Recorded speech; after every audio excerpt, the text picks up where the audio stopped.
Allow me to rearrange today's order paper pursuant to Standing Order 45-2 and instead allow order number 8, 9, and 10 to be called, and thereafter we will move to order number 11.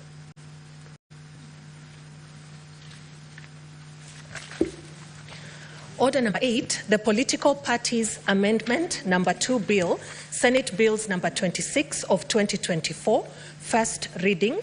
An Act of Parliament to amend the Political Parties Act, Cap 7D, and for connected purposes. Order number 9, the Election Offences Amendment number 2 Bill, Senate Bills number 28 of 2024, first reading. An Act of Parliament to amend the Elections Act and for connected purposes. Order number 10, the Elections Amendment number 2 Bill, Senate Bills number 29 of 2024, first reading. An Act of Parliament to amend the Elections Act and for connected purposes. Thank you. So, honourable senators, we will resume debate on order number 11, that is the current state of the nation. Now, at the rise of the House yesterday, the dashboard was still full.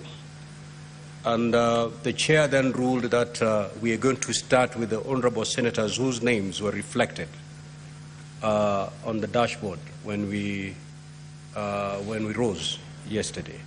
And therefore, I will start with that list. Thereafter, we will come back to the names that are now appearing on the dashboard.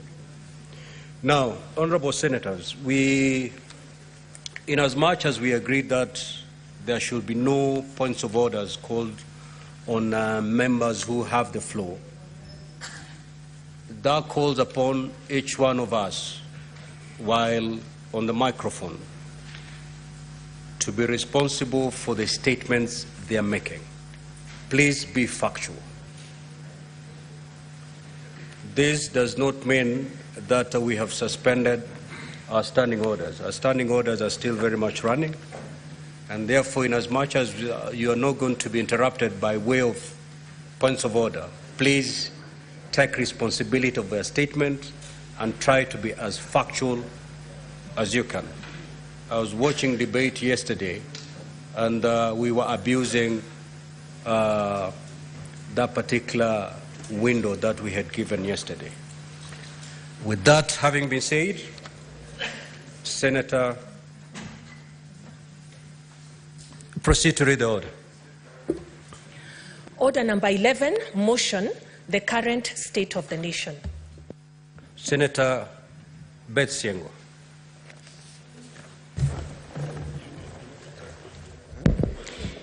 Thank you, Mr. Speaker, for giving me this opportunity to speak to this motion. I stand to support the motion on the current state of the nation. Mr. Speaker, allow me to pass my sincere condolences to the families of those who lost their loved ones, and also to wish quick recovery to those who are still in hospitals with the gun wounds and other injuries. Mr. Speaker, I would also like to thank the leadership of this House, the majority leader, the minority leader, and all the senators who came together and said this is important, that we distinguish ourselves as a House. Mr. Speaker, Order, sir. honourable members, may the good senator be heard in silence, please. Proceed, Senator Beth. Thank you, sir. I would say that as the Women League president in this country, I'm a mother, and I feel the pain that the mothers in this nation feel. I stand with all the families that were affected. And Mr. Speaker, noting the situation in the country, how life is so difficult, the cost of living is high. It is really unbearable because of the problems, issues bedeviling our country. As the women president, I want to assure all the women who lost their children that we are with you and we feel your pain. We share the grief and we are ready to work with you to get solutions to the issues in this country. Mr. Speaker, those who spoke yesterday, my colleagues who spoke yesterday, they alluded to the issues that are affecting our country. Taking department by department or institution by institution, in education, our children are learned.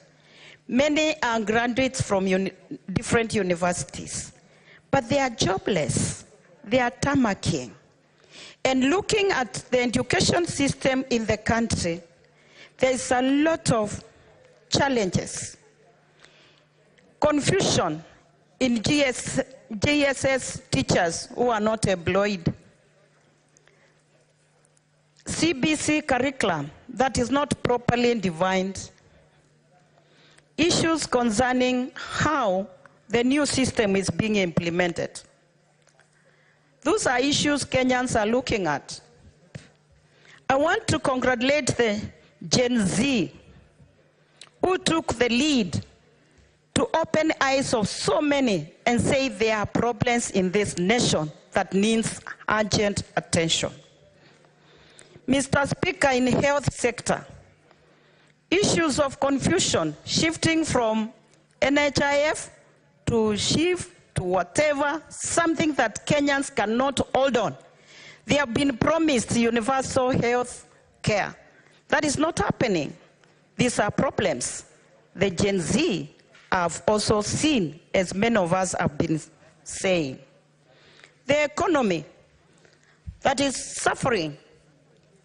We would wish as Kenyans to see GPD to grow by 2 digits if possible.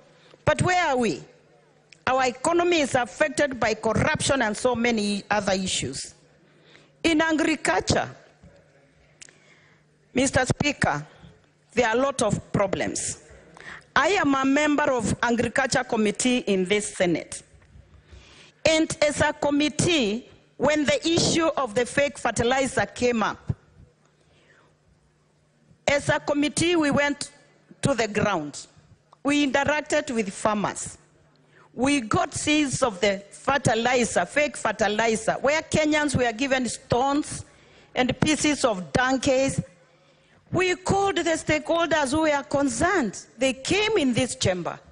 We took them through what we had found out. Mr. Speaker, we have tried even to write a report that is yet to be concluded. And we found all indicators were showing the CS for agriculture is culpable. Why is he not sacked up to date? The police brutality. Mr. Speaker, it's so painful. On that fateful Tuesday, we were out when we got out as the Gen Z invaded these premises.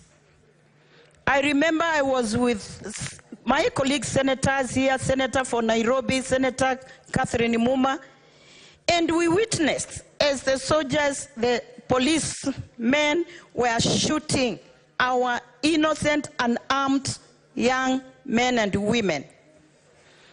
Mr. Speaker, I remember I knelt down before one killer policeman. I confronted him and asked him, why is he killing an armed, innocent young man? Mr. Speaker, it was so hurting as a mother. That policeman looked at me and told me, Senator, get behind me. These are crooks and criminals from Kibra.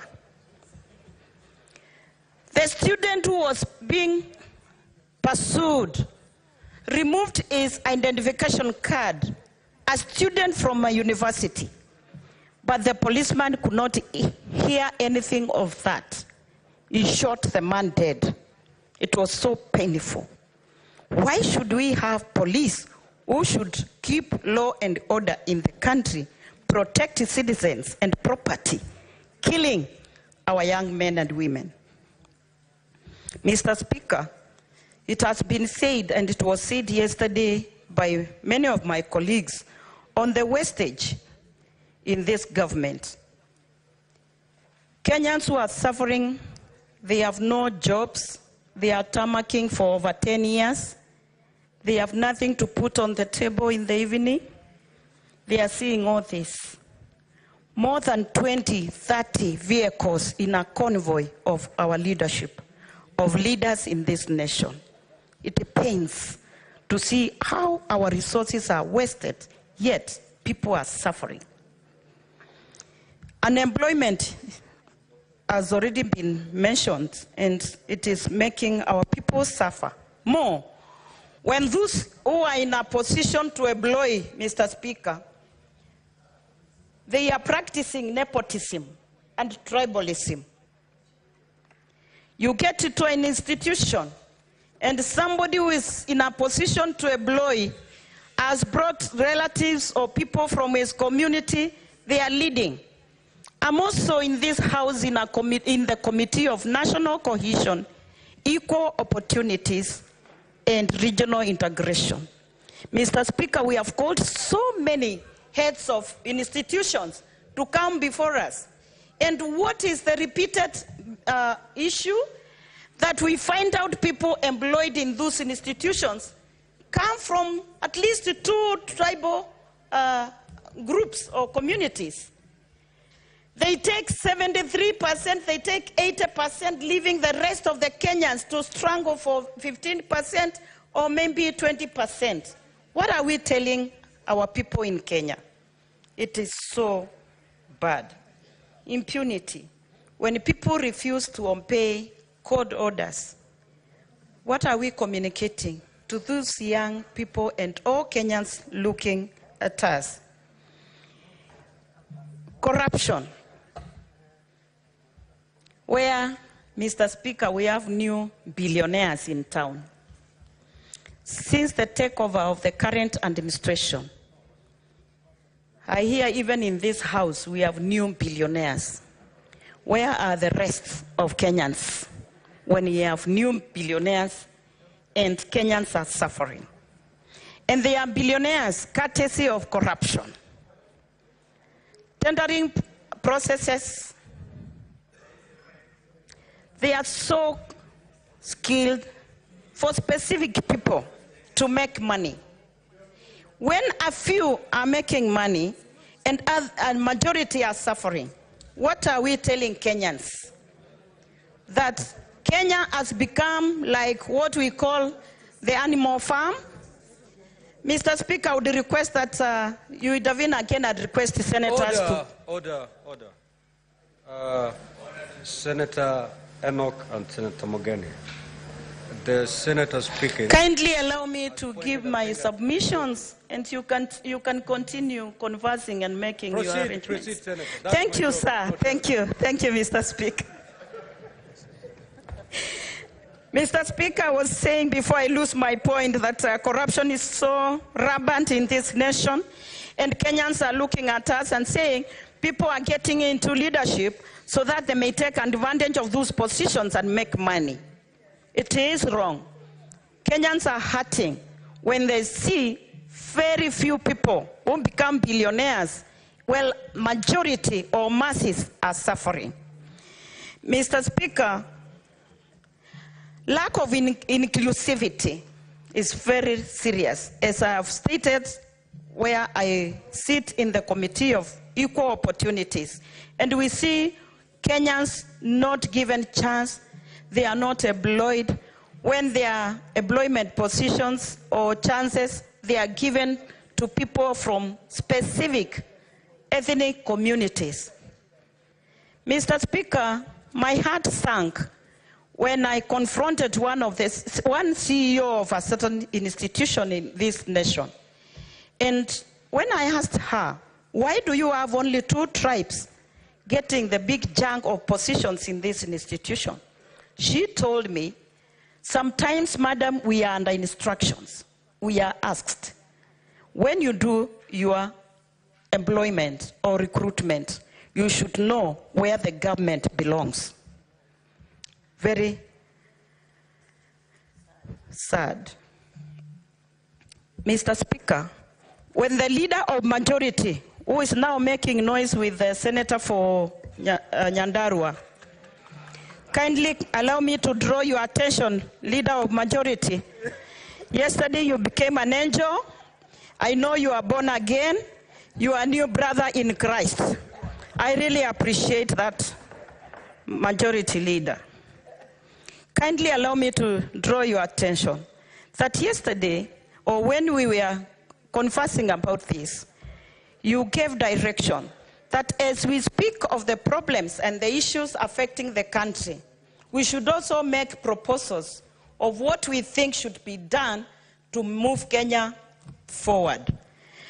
Allow me to start by saying, although I know many said it, but I would say the president may be well-meaning for this nation, but he has missed the mark in getting wrong people in good positions, those who should serve this country. Mr. Speaker, my first proposal is to request the president, in all due respect, to sack incompetent CSs. Those who have failed this nation, those who are carrying letters to funerals, to public rallies, and dishing out employment letters, as if the rest of Kenyans do not need employment. And many those who have also meant us to get fertilizers, which is fake, and other evils. Mr. Speaker, my second one would be to request, if it is possible, not to have ghost workers in this nation. When I hear of a position like Prime Cabinet Minister, unconstitutional, I would declare that he's a ghost worker, drawing salary from Kenyan taxes. Unconstitutional offices should not be funded by public funds. To curb corruption, Mr. Speaker, is my third proposal.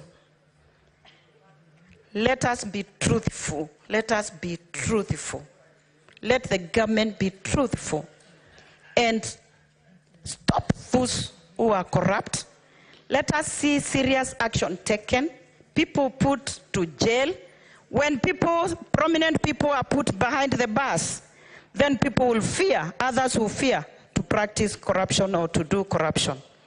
Mr. Speaker, I would request, is it possible in this country, and I know I have lawyers in this house, to have designated areas for picketing? Because issues will be happening in this nation. And constitutional Kenyans are allowed to picket and to demonstrate peacefully. Can we have designated areas where people can picket? It has been done elsewhere. Can it be done in Kenya, Mr. Speaker? I would also request, is it possible because of police brutality to have retraining of our police officers to know how to handle demonstrators, especially peaceful people who are demonstrating peacefully, like the Gen Z was doing, only armed with a bottle of water, a flag, and their phones? Why should they be killed? Mr. Speaker, if not to retrain our officers, can we have a special unit to deal with maandamano in this nation so that we don't witness bloodshed? Mr. Speaker, if it were if the president to me and to what we are saying, let him sack the Inspector General of Police. Or if Koome is patriotic enough, let him resign now. Senator Beth Siango, just hold. Can you pause her time, please? Is there a senator listening to some video through their phone? Senator Boni, you're totally out of order. Totally out of order. I'll just give you a caution for the day. Proceed. Thank you, Mr. Speaker. Before I was interrupted by the majority whip, Senator Boni Alwale, I was saying that if Koome is patriotic enough, he should resign today because he has failed this nation. Mr. Speaker, my other proposal would be respectively asking the president to continue listening to Kenyans. It is important to listen and not to display tendencies of dictatorship or arrogance. Kenyans are watching. He should be the unifying factor of this nation. All Kenyans, those who voted for him, those who did not vote for him like me, we want to have him as the father figure of this nation, and he should lead all of us, but not to dictate, Mr. Speaker. Mr. Speaker, my other proposal would be, if possible, let institutions of this independent to be independent institutions. We don't want to witness state capture of National Assembly, state capture of the judiciary, state capture of legislation. Please, let's have independent institutions work and actualize their mandate as independent institutions in this nation. Mr. Speaker, I would propose also, if Kenyans are going to be taxed, can we see the work that money is doing? Why should be people, Mr. Speaker, I can see and hear the voice of Senator of Busia competing with my voice. I don't know what is happening, Mr. Speaker, sir. Senator Omtata, you're interfering with the flow of thoughts of the senator. Thank you, Mr. Speaker, for protecting me. Let the rule of law be followed, Mr. Speaker. And when we give proposals here and suggestions, Mr. Speaker, I would be one of those who really want to see the outcome of what we are doing. Today is the second day in a row when we are debating on this. And the issues we are raising, the issues Kenyans have raised, and Mr. Speaker, the proposals we are giving, we want to know whether it could be just a PR or something is going to be done to liberate this country and make sure that we have prosperity and peace moving forward. Mr. Speaker, I would say that as Kenyans and as leaders in this country, we must be responsible. Take responsibility of our actions, our ways, our... Senator Siango, just 1 minute, you wind up your thoughts. Thank you, Mr. Speaker. I would say that I know the Gen Z had demanded that Ruto must go. I would urge the Gen Z to give dialogue a chance, if it will work. But if the president does not listen, does not change, does not implement what we are proposing here, then he must go. Thank you. Senator Mundigi. Thank you, Bwana Speaker. yangu ni kuunga mkono mazungumzo ambayo inaendelea hapa katika nyumba kuu ya Senate, na kushukuru sana Bwana Spika ambaye majority Cherioti ambaye ailileta jana ndio tuzungumzie kuhusu Kenya yetu. Tukiwa hapa tuko county 40 ambaye imeakilishwa na Senator 67. Kwa hivyo naunga mkono nikisema majority kutoka jana na siku zile zingine kidogo, ukielewa hivyo kutoka leo, miaka ambayo itakuja utakuwa ukionekana pale kwa serikali ya juu, miaka ingine itakuja. Ya pili, Bwana Spika, ni kupeana rambirambi zangu kwa wale vijana ambaye waliaga dunia, walikufa wakati wa maandamano ya Gen Z. Na pia Bwana Spika, ilikuwa ni kilio kubwa sana kwa sababu familia zingine wengine walikuwa wasema hawana familia zao, hawana wazazi, pia hawana mtu yote anaweza kuwasaidia. Pia ni vijana ambaye wale waliaga dunia tuliwaona, si kusema ni wa kaunti moja, ni wa kaunti nyingi.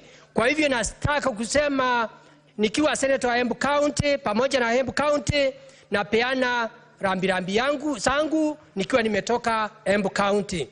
Bwana Spika, ya pili nataka pia kusema ni pole sana katika kaunti zote ambacho zile zilikuwa zimekuwa na hiyo maandamano ya amani, lakini baadaye vijana wengi wetu ambaye waliweza kuwa na mikono imevunjwa, miguu imevunjika, wakapata shida nyingi sana wakati wa hiyo maandamano, kwa sababu ilikuwa nifute ni kuvute.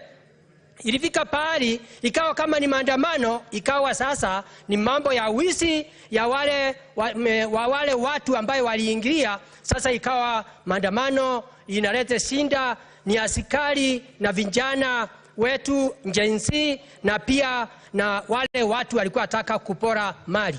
Na hiyo mambo sana sana ilikumba kaunti ya Mombasa, kaunti ya Migori, na pia Kisumu, na pia Nakuru, na pia hapa Nairobi, na pia sana katika kaunti yangu. Kutoka siku hiyo mimi sikuweza kwenda Embu County. Naambia watu wa Embu County ni pole sana, kwa sababu yale yalitendeka Embu hayajawahi kuonekana. Kwa sababu Bwana Spika, miaka 10 sisi tumekuwa devolution ya ile pesa tumekuwa tukipokea imekuwa na shinda, kwa sababu ilikuwa matapeli wale walikuwa wakiongoza. Na wakati wa hii serikali ya Kenya Kwanza, mimi nilichaguliwa na mwananchi nikuje nimwakilishe na nikatafuta amani. Ndio kwa sababu tunasema watu wawili wawezi kutembea bila kuelewanwa, na sisi senator na governor na wale viongozi wengine tukasema tutaenda para moja. Sasa mambo ya ajabu, wakati tunaendelea kuvuvua uchumi wa Embu County, wale watu walikuwa na nia mbaya ya hiyo maneno, walitoka kona zingine nje ya county. Pia mambo ya ajabu, pali governor amejenga ofisi akarinoveti na ile pesa wakaenda wakaweka moto. Mambo ya ajabu, wale watu hawakuwa na adabu, hawakuwa na hata na heshima na county ya Embu, kwa sababu hata magari ambaye ya watu wale wanafanya kazi kwa county government ikawekwa moto. Sasa tukasindwa, wale watu hawakuwa na wakati wa ile mambo ya budget ya kusema ndio au la. Hata county ya Embu County hatukuona hata governor yoyote alienda kusema yes or no. Ni kwa hiyo ikaonekana ni shinda, na tukawa nawaambia ni pole sana, najua mambo tutarekebisha, lakini nataka kuambia kwa huzuni. Ile pesa tulikuwa tunatarajia ukuja itoke kutoka tarehe 1. Sasa mambo ya ajabu Bwana Spika, haitaenda kufanya kwanza kazi, itaenda kutengeneza ile ofisi. Kwa hivyo sisi watu wa Embu County tumerudi nyuma sana. Nikirundia hapo tena nikiongezea kwa Embu ya County, wale matebeli tena, wale watu walikuwa wamepanga ile mipango, walifanya makosa, wakaenda wa KRA wakaeka moto. Ile ni ile usuru yetu. Pia nataka kusema kitendo walifanya kikubwa sana katika Embu County ile Bwana Spika nilisema nitanyamaza na nikasema ni kuomba. Mambo ya ajabu, walienda kwa shule inaitwa Kenyatta, shule ambaye inaitwa Kenyatta School, ambaye ni ya watoto wasiojiweza. Wengine wana macho, wengine wana unakuta ni shinda usiku ya marare wa manane wakaweka moto. Sasa nikasindwa, hii ilikuwa maandamano ama ilikuwa ni mambo ya wizi ama ilikuwa ni maandamano ya aina gani? Kwa hiyo nataka kuambia watu wa Embu County wote, tuko sub county ine, ni pole sana. Bwana Spika, ya pili ni kusema katika Isaia 1:18 inasema watu wawili, Bwana Spika, wawezi kutembea bila kuelewanwa. Na bahari nyingine akasema njoo tusemesane. Nataka kuambia senators, parliament na pia jensi na watu wote na makanisa, tuweze kurekebisha nchi yetu ya Kenya kwa sababu ya ile mambo imefanyika. Na angeomba kutoka leo na jana na siku zile zingine, kila wakati yote tunataka kukumbusha viongozi wote, aidha ulipatiwa kiti na rais ama ulipatiwa na nani ama ulipata kazi. Nataka nikwambie ulikuwa na bahati kupata hiyo kazi, kwa sababu kulikuwa na watu wengi wa kufanya hiyo kazi, lakini umepata hiyo kazi kwa bahati, kwa hivyo ukishukuru Mungu. Kwa hiyo nataka kuamaanisha seneti, sisi wote na jensi na wale wengine, nikiambia jensi tumesikia kilio chenu. Bwana Spika, nataka kusema mpaka tuelewane, tukae pamoja ndio tuweze kuvua uchumi wa Embu County. Bwana Spika, nataka kuongea mambo ya vijana wetu wale walikuwa wanagoma. Nataka kuambia wale vijana wetu wale wa university, wa secondary school na kila kona zote, tunajua wako na elimu ya kutosha na kufanya kazi yote katika nchi yetu ya Kenya. Nataka kumuomba tu mguswe na Mungu ambaye ni Mungu wa Ibrahimu, wa Isaka, wa Yakobu. Tunaamini ni Mungu mmoja. Msikumbali kurudi hapo tena. Na serikali, president wetu ambaye tumesikia akizungumza, Bwana Spika, akisema anataka kufuata hiyo mambo ya kuzungumza, kwa sababu hiyo mambo ilikuwa zungumzwa mambo ya maneno wakati kulikuwa na mambo ya kule Nyahururu, ati mpaka asikie mambo kama nyuki ikitoka nje inafaa irundi kwa msinga wa papa. Kwa hivyo Bwana Spika, naunga mkono rais wetu wa Kenya ambaye ni William Samuel Ruto, na pia na deputy wake ambaye ni Rigathi Gachagua, wakae chini wasungumuze, na pia waongee na viongozi wote, ndio tuweze kuona vile tutasaidia nchi yetu, njia economy katika Kenya. Ya pili, Bwana Spika, mambo mingi tumesema, mambo ya kukaa pamoja, mambo ya kutafuta, na ndio tufike hapo. Nataka niongee mambo ya kazi. Sisi tukua maseneta mpaka tufanye kazi ile nafaa. Saa ingine tuweza kupigana hapa kwa mdomo, lakini siku ya leo nataka kuambia Kenya, tuko maseneta 67 ambaye tunaenda safari moja. Hakuna mambo ya Azimio na hakuna mambo ya Kenya Kwanza, tunasema Mungu mbele. Nataka kusema mambo ingine mpaka tufikirie tukua maseneta. Tunaweza kupigana tukisema sasa nataka niseme agenda ya jensi. Agenda ile nilipata kidogo ni mbili, ile kubwa sana. Mambo ya kusema wakiulizwa kwa nini mnafanya hivi, hata nataka nimwambie sisi hatutaki kuoa, hatutaki kuolewa. Kwa nini? Kwa sababu sisi tumetaabika, sisi tumesoma, tuko digrii 5, tuko digrii 10, tuko digrii 1, na tumekaa miaka 5 na mwaka moja na miaka 2. Na mambo ya ajabu hatunjawahi kupata kazi, kwa hivyo hatutaweza kufanya hiyo kazi. Nataka niambie watu wa Kenya, mahali tumefika. Unakumbuka nikisema wale watu wamekuwa wengi sana ni vijana wetu. Mambo ya kuhusunisha, Bwana Spika, ukikumbuka wakati watoto wa Misri walikuwa toka Misri, kitu ya kwanza ni vijana wote walienda, wale walikuwa wamezaliwa kwanza waliuawa. Nataka niambie maseneta na wale wengine, Bwana Spika, ati mambo hiyo imefanyika ni kitu ambaye iko na masosi, kwa sababu nikitema, Bwana Spika, vijana wetu wakikufa, wasichana wetu wataolewa na nani? Wakimalizwa ama wakinjimaliza na dawa za kulevya na ile vitu vingine. Pia hata kukitokea mambo ya nchi ya Kenya na nchi zile zingine, itakuanji Kenya tutashindwa kwa vita. Kwa hivyo nataka niseme Jameni, tunataka maombi na tunataka tuende pamoja juu ya kutafuta mambo ya kuelewanwa na mambo ya dialogue, hata kama namna gani. Kila mtu yote, hakuna Mungu anjui Mungu. Tunataka tukae pamoja, Bwana Spika, tusemesane mambo ya kusaidia yule vijana wetu. Tumesema mambo ya kwanza ilikuwa ni mambo ya kuoa. Mambo ya pili ile kuwa kubwa sana ni mambo ya kusema hakuna kazi. Katika nchi yetu ya Kenya kuko tukitaka vizuri, na kwa sababu rais wetu na wale wengine wote wamekubali kukaa chini, na rais ameapa kusema ako tayari kusikiza mtu yote. Kwa hiyo njenzi na muomba msikubali kwenda kwa barabara tena, na kilio yenu imesikika katika mbinguni na katika hapa dunia Kenya. Ya pili nikisema, Bwana Spika, mambo ya kuelewanwa. Tukielewanwa, tukifanya mambo ya kuangalia hawa njenzi watapata kazi namna gani. Ni mambo mingi tumeongea hapa katika hii Senate nyumba kuu, ambaye hatunjatoa mambo vile tutafanya. Wengine wasema watu wavutwe kazi, wengine wafanywe nini. Mimi hiyo siungi mkono.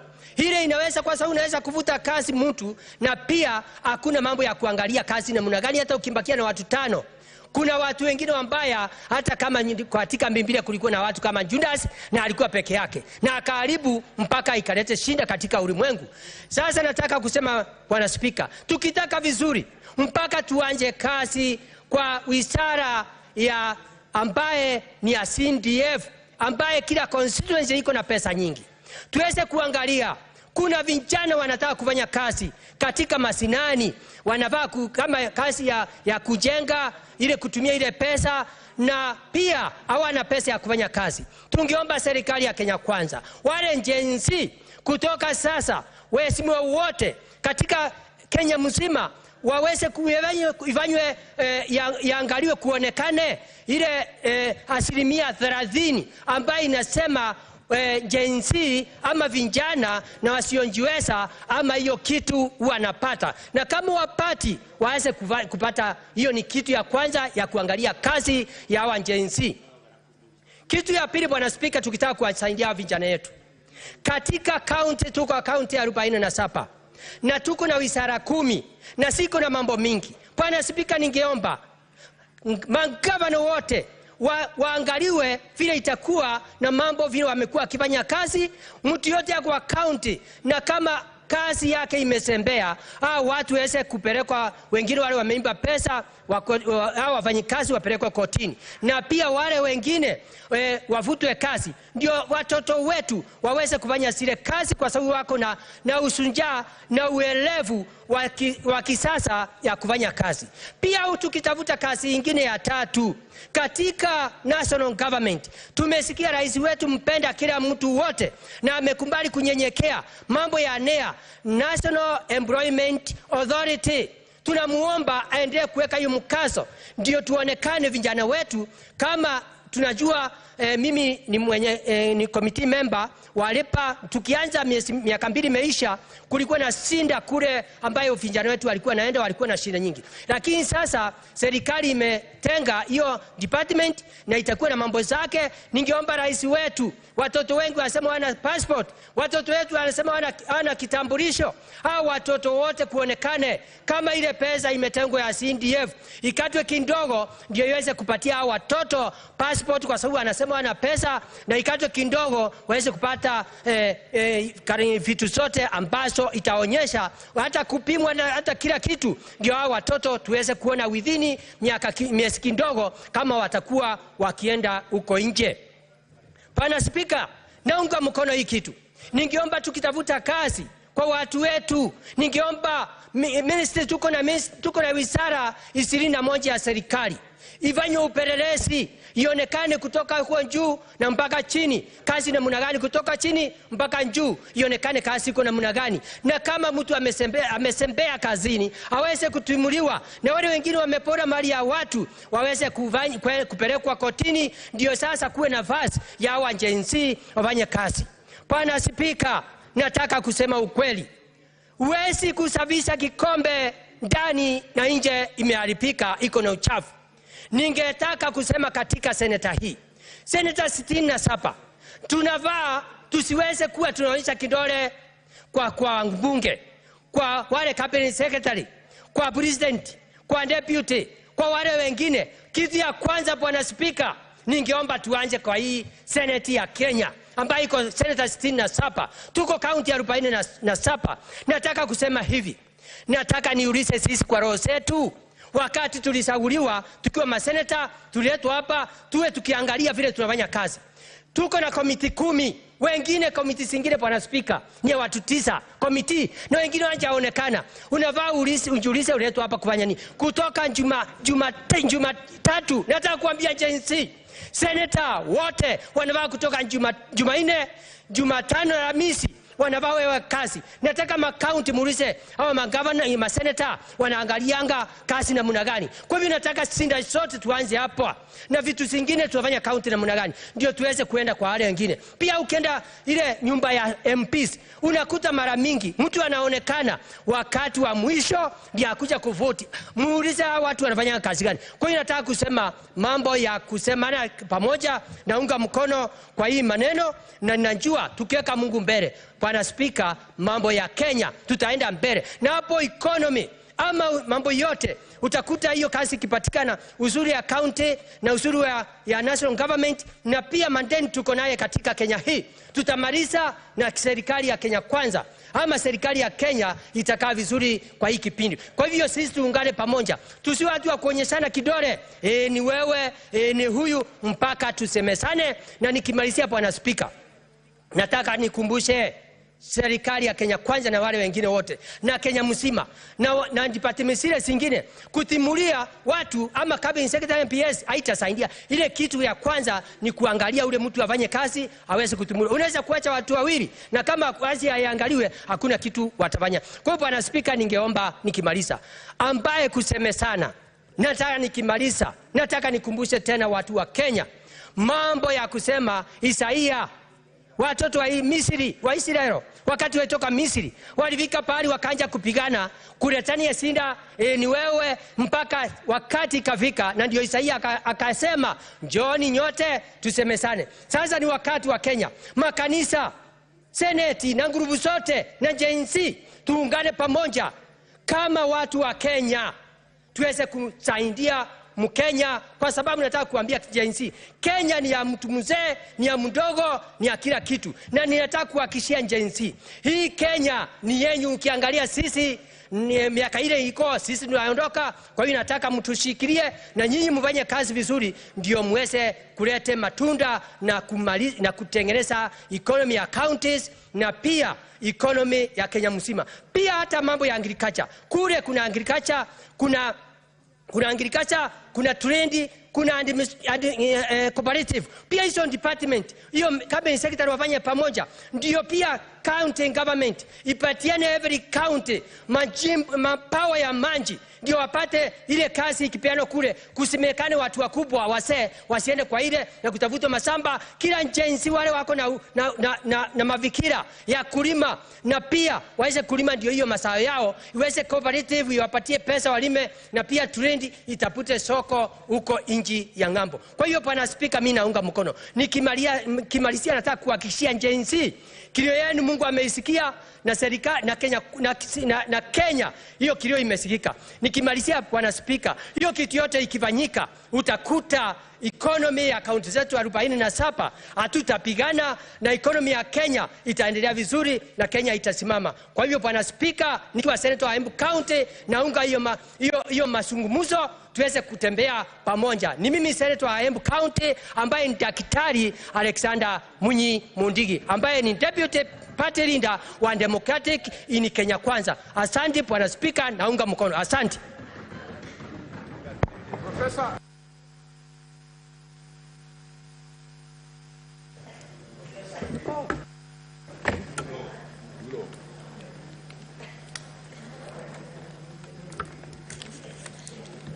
Thank you, Mr. Speaker. Mr. Speaker, I wish to join my colleagues in supporting this particular motion. I believe it is long overdue, but I think we are there. Mr. Speaker, I must take this opportunity to give my condolences to the families that have lost their dear ones. We have lost great leaders. Some people say youths are future leaders. They are not future leaders. From what happened last week, they are leaders of today, Mr. Speaker. I must accept that. Secondly, I wish to wish well those who are in hospitals to have quick recoveries. Mr. Speaker, I remember yesterday when we had a brief meeting, I asked the meeting, what is the end result of this particular debate? And I remember, having been around for a while, we normally debate day in, day out, but the result is zero, and I hope this one is not going to be zero. Mr. Speaker, what we have seen, it must have taught us a lesson that we need to learn from the happenings in this country, both national and the county level. Mr. Speaker, I wish to congratulate the young boys and girls who have actually volunteered, who have sacrificed their lives, their time to put things right. They are actually great leaders, Mr. Speaker, according to me. Mr. Speaker, I remember there were several challenges on that particular Tuesday where people were running for their lives. I have watched a very serious young girl on a YouTube last evening where she was actually confronting a police officer and telling him, do whatever I want to do, but I'm here for the right of Kenyans, I'm here for my right. She must be a hero, and I hope her name is called Shakila. She's a great leader and she's a hero in this country. Congratulations, Shakila, though I don't know you. And the rest of young boys and girls who have volunteered. Secondly, Mr. Speaker, I must congratulate the president of this country for having listened to these young boys and girls. If he actually didn't return back that particular bill to the National Assembly, we would have been in a different situation in this country today.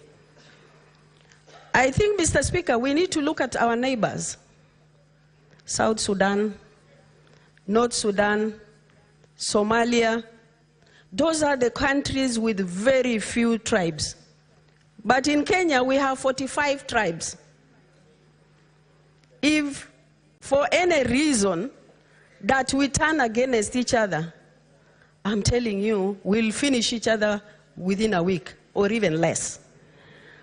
But may God forbid that, Mr. Speaker, and that is the reason why we should actually congratulate and be happy for whatever has happened. And the head of state actually agreed to listen to us and also to the youths of this country, Mr. Speaker. Mr. Speaker, from the happenings, I believe we must do a lot of consultation whenever we make a decision. Because if we don't consult each other, if we make decisions unilaterally without consulting, then we'll see what happens from what happened on Tuesday and the years to come, Mr. Speaker. Mr. Speaker, those youths were actually on the road as a result of frustration, depression. They are our kids, Mr. Speaker.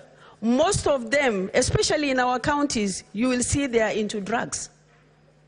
Mr. Speaker, in Kenya today, if you look for a job, employment, there are kids with even PhD. There are kids with masters. There are kids with actually the first degrees. Mr. Speaker, unless you pay certain token, you will not get a job in government offices. And I think those ministries need to be overhauled. We need to tell each other the truth, Mr. Speaker. There is no merit in actually one getting a job. That's why those kids were actually frustrated and annoyed with us leaders. Mr. Speaker, you look at the budget of this country. When you look at the budget, it is brought to the House, both National Assembly and the Senate. we pass those budgets. The 85 that is left at the national level, Mr. Speaker, you don't know how it is spent. You don't know how it is implemented, even the projects that are there. You are either politically correct or not, Mr. Speaker. You are either influential or not. You either have a population or not, Mr. Speaker. Everything is actually looking at the future of politics of this country. Where are we heading as a country? Because if I don't support the government of the day, automatically I will not get development. That is the position in this country, and we need to correct that, Mr. Speaker. Mr. Speaker, when the current government leadership or executive came into office, I visited several offices to find out the kind of projects that are going to be implemented in my county.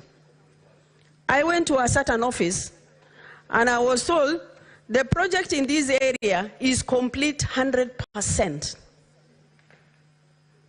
And I asked the PS or the cabinet secretary, are you serious when you are saying this project is 100% complete? And I was there the other day. Mr. Speaker, you can imagine a project that is done 40%. What is in a government office is 100% complete. In certain instances, those projects are not even there. So what I'm saying here, Mr. Speaker, is that we need to look at the way we are carrying out ourselves and actually even sharing the national cake. Those who are at the national level, you need to go down and see what is happening or how those projects are being implemented, and again, how those projects are actually benefiting the areas and the communities that are intended to be supported. Mr. Speaker. Mr. Speaker, let me come back to this house. I've been around for a while. I was in the first Senate. I was in the second Senate. But the current happenings, we must call a spade a spade. You can actually bring a statement to this house. It takes 6 months for a committee to look at it and give you feedback.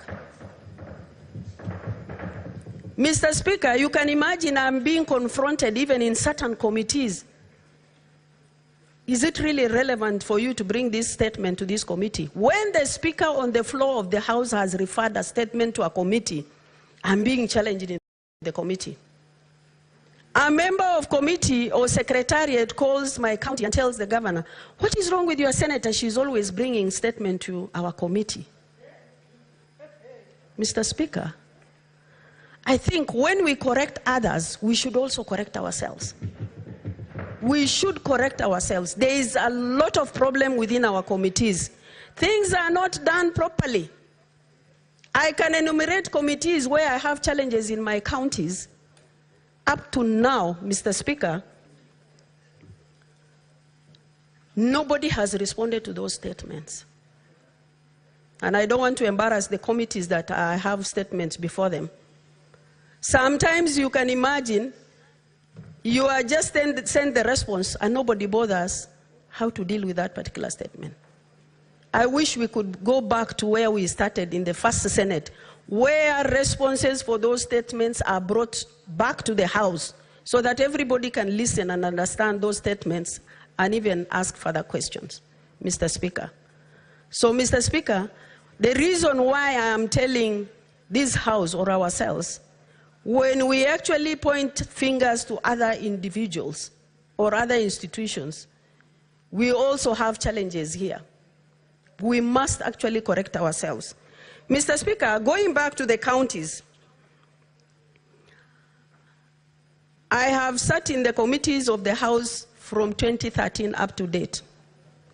Mr. Speaker, when we are talking of national government, we should also talk about county government. Mr. Speaker, the budget we fight for here, Mr. Speaker, when it goes to the county, nobody wants you to talk about it. Nobody says senators have fought for this budget, so we should listen to them. Nobody understands the role of senators is not to carry out development, but to carry out oversight, Mr. Speaker. And that has to be made clear. Because you will see that you are bashed by governors also and members of parliament. I have brought this road. I have done ABCD. What has Senator done for you? Those are the issues we need to ask ourselves. How are we going to be felt as senators? I've seen people from yesterday's debate bashing Senate. Senate should be scrapped. Those debates we have had. But I think we must make a reality why we exist as a Senate, Mr. Speaker. I sit in Public Accounts Committee where, Mr. Speaker, you will see that all the counties have gone above the 13% ceiling of employment. Every governor comes in, he will recruit 200, 300, 1,000, and nobody is questioning, Mr. Speaker. Development is not taking place, Mr. Speaker. Mr. Speaker, for example, my county, 50% of the budget in the last financial year, this actually finished financial year, has not been spent. When you have pending bills in the counties, people are suffering. They have supplied counties. You go to the controller of budget, requisition is made, Mr. Speaker. That requisition comes with the name of Fatuma Dulo. But when it goes to CRF, is another person who is paid. Maybe Senator Kajwang is the one paid. These things are happening, Mr. Speaker.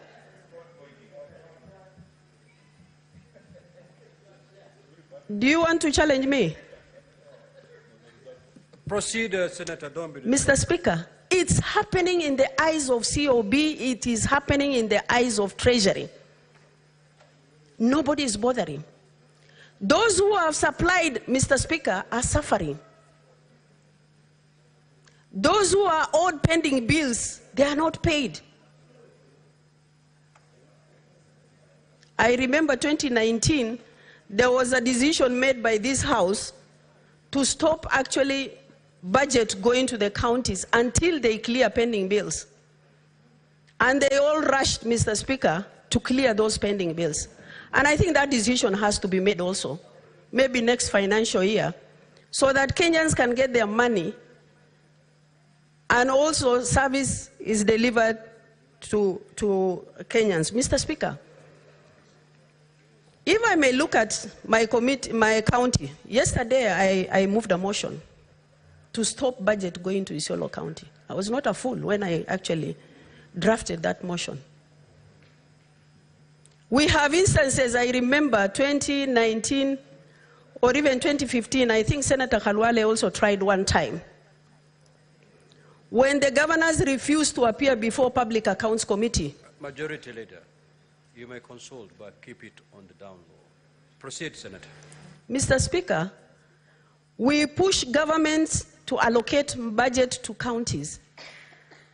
And when you summon a governor to the committee of the Senate, he will tell you, I am not answerable to anybody.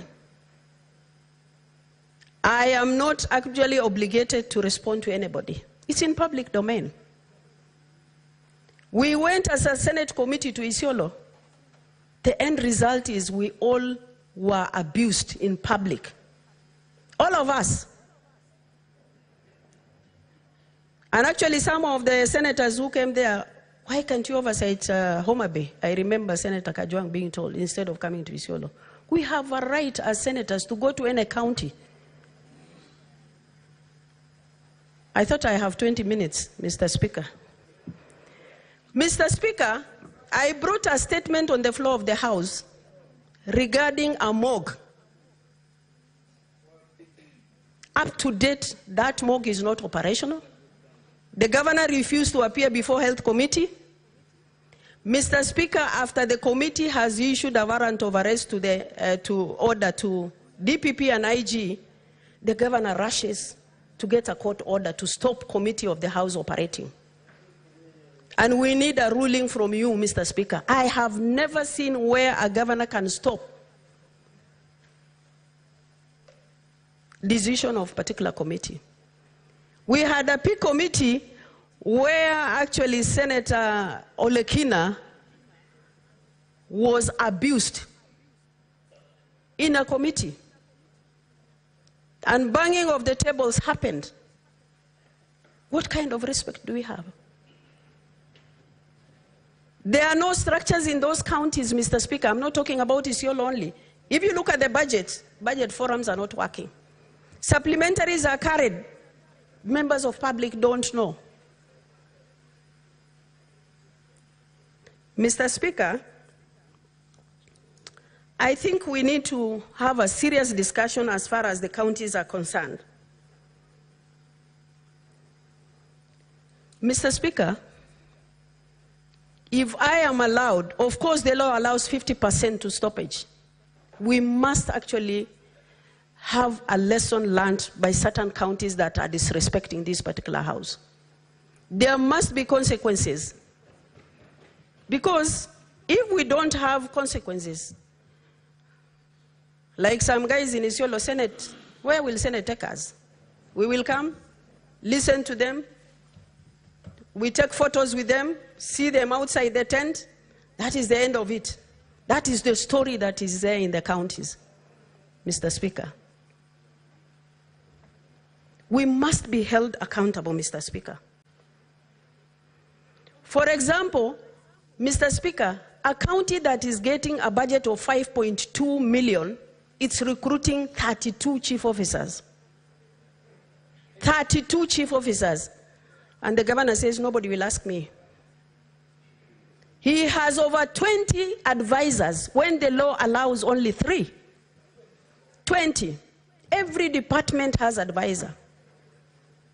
So what is the use of having laws in this country? It has no meaning. And I can see the kind of frustrations that these young boys and girls are going through. The demonstration we had here was similarly in my county, Isiolo. We lost some young boys and girls. Poleni sana. Mr. Speaker, after the demonstration, some youths are hired to confront the peaceful demonstration that were done by Gen Zs. Can you imagine a governor rushing and tweeting and saying, Fatuma wanted to ban the county office? Why would I ban county office? Can I assist him to ban evidence where he has misappropriated funding? Why would I? Mr. Speaker. Mr. Speaker, we have a lot of challenges.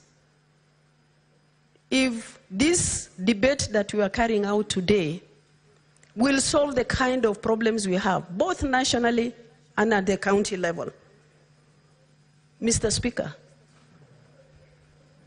then we have something to smile. And I will advise Gen Zs, yes, you have made noise. Yes, you have been heard.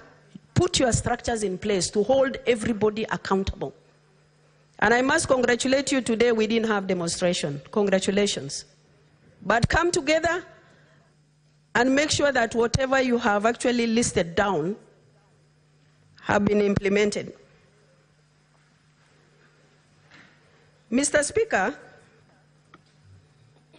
we have a lot of challenges. I don't see why we should even allocate money to counties. Our mothers today are carrying drums of water on their backs when we have budgets, Mr. Speaker.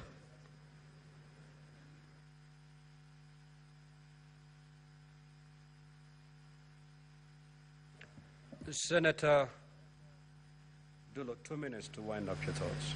Mr. Speaker, most of the kids in my county, they're actually learning under trees. What happens when it rains? They don't go to school. Mr. Speaker, hospitals, there are no dispensaries, that are operating. No drugs, no ambulances. Our mothers are dying on those rough roads trying to get service delivery as far as health is concerned, Mr. Speaker. So let me urge this House, whatever discussions we're having here, we must have a solution to it. And as far as actually sending the budget to Isiolo County, until the governor of Isiolo accepts and respects the role of the Senate, and I think any other county, we should actually not release more than 50% of the budget for the benefit of staff going to those counties, because we deserve that respect as a Senate, and also hold those governors accountable, because what we are sending them is not actually realized. Imagine, Governor, Treasury of Isiolo is operated in Nairobi. Procurement is operated in Nairobi. And nobody is bothered. And people here in this house, they are saying, why is Senator Dulo so annoyed with Isiolo County? I have a reason. I feel the pain of my people. That's why they have elected me to this house. Mr. Speaker, let's put our acts together. This country we all belong to. There are so many people who are yearning to come and settle in Kenya. We don't have another country. Can we sit down, do proper consultation, and ensure that our country has moved forward? I thank you. Senator Mofire.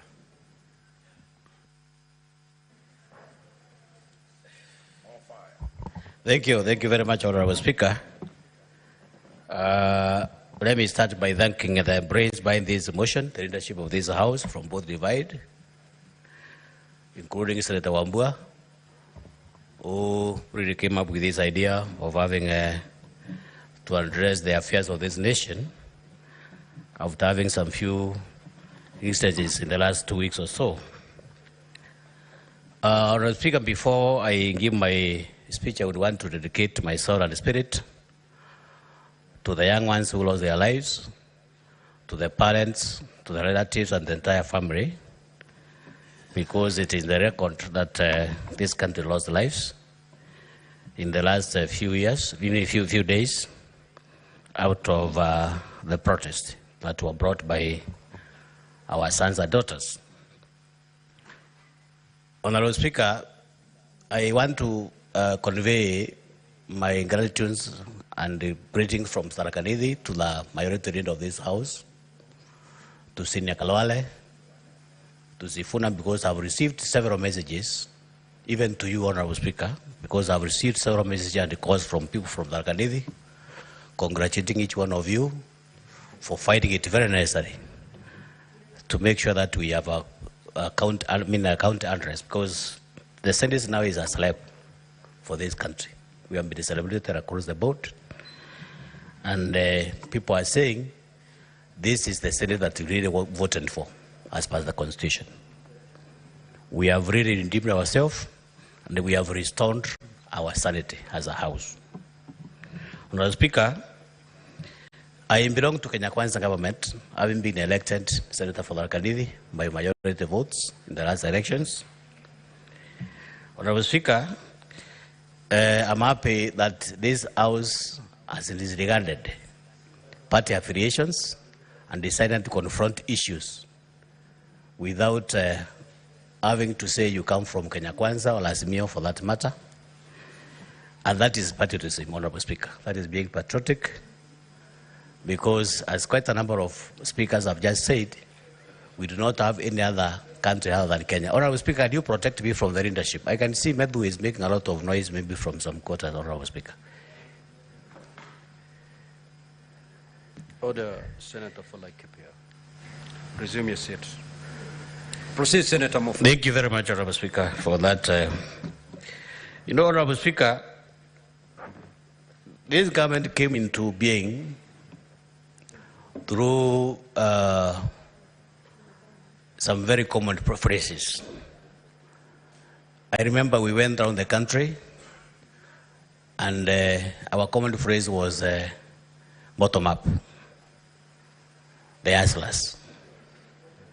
That's captioned the likes of Mama Mbogas, the border borders, the Mokokoteni, the wheelbarrow pushers, and any other common person for that matter.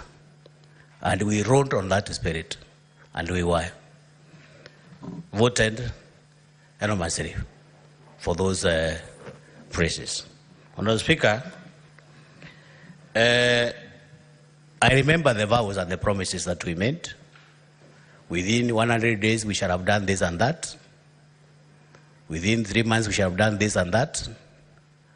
But I'm very sure somebody who is watching me from Tharaka Nithi, from Ramu, from any part of this country would want to agree with me. We have not been very faithful to those vows and promises.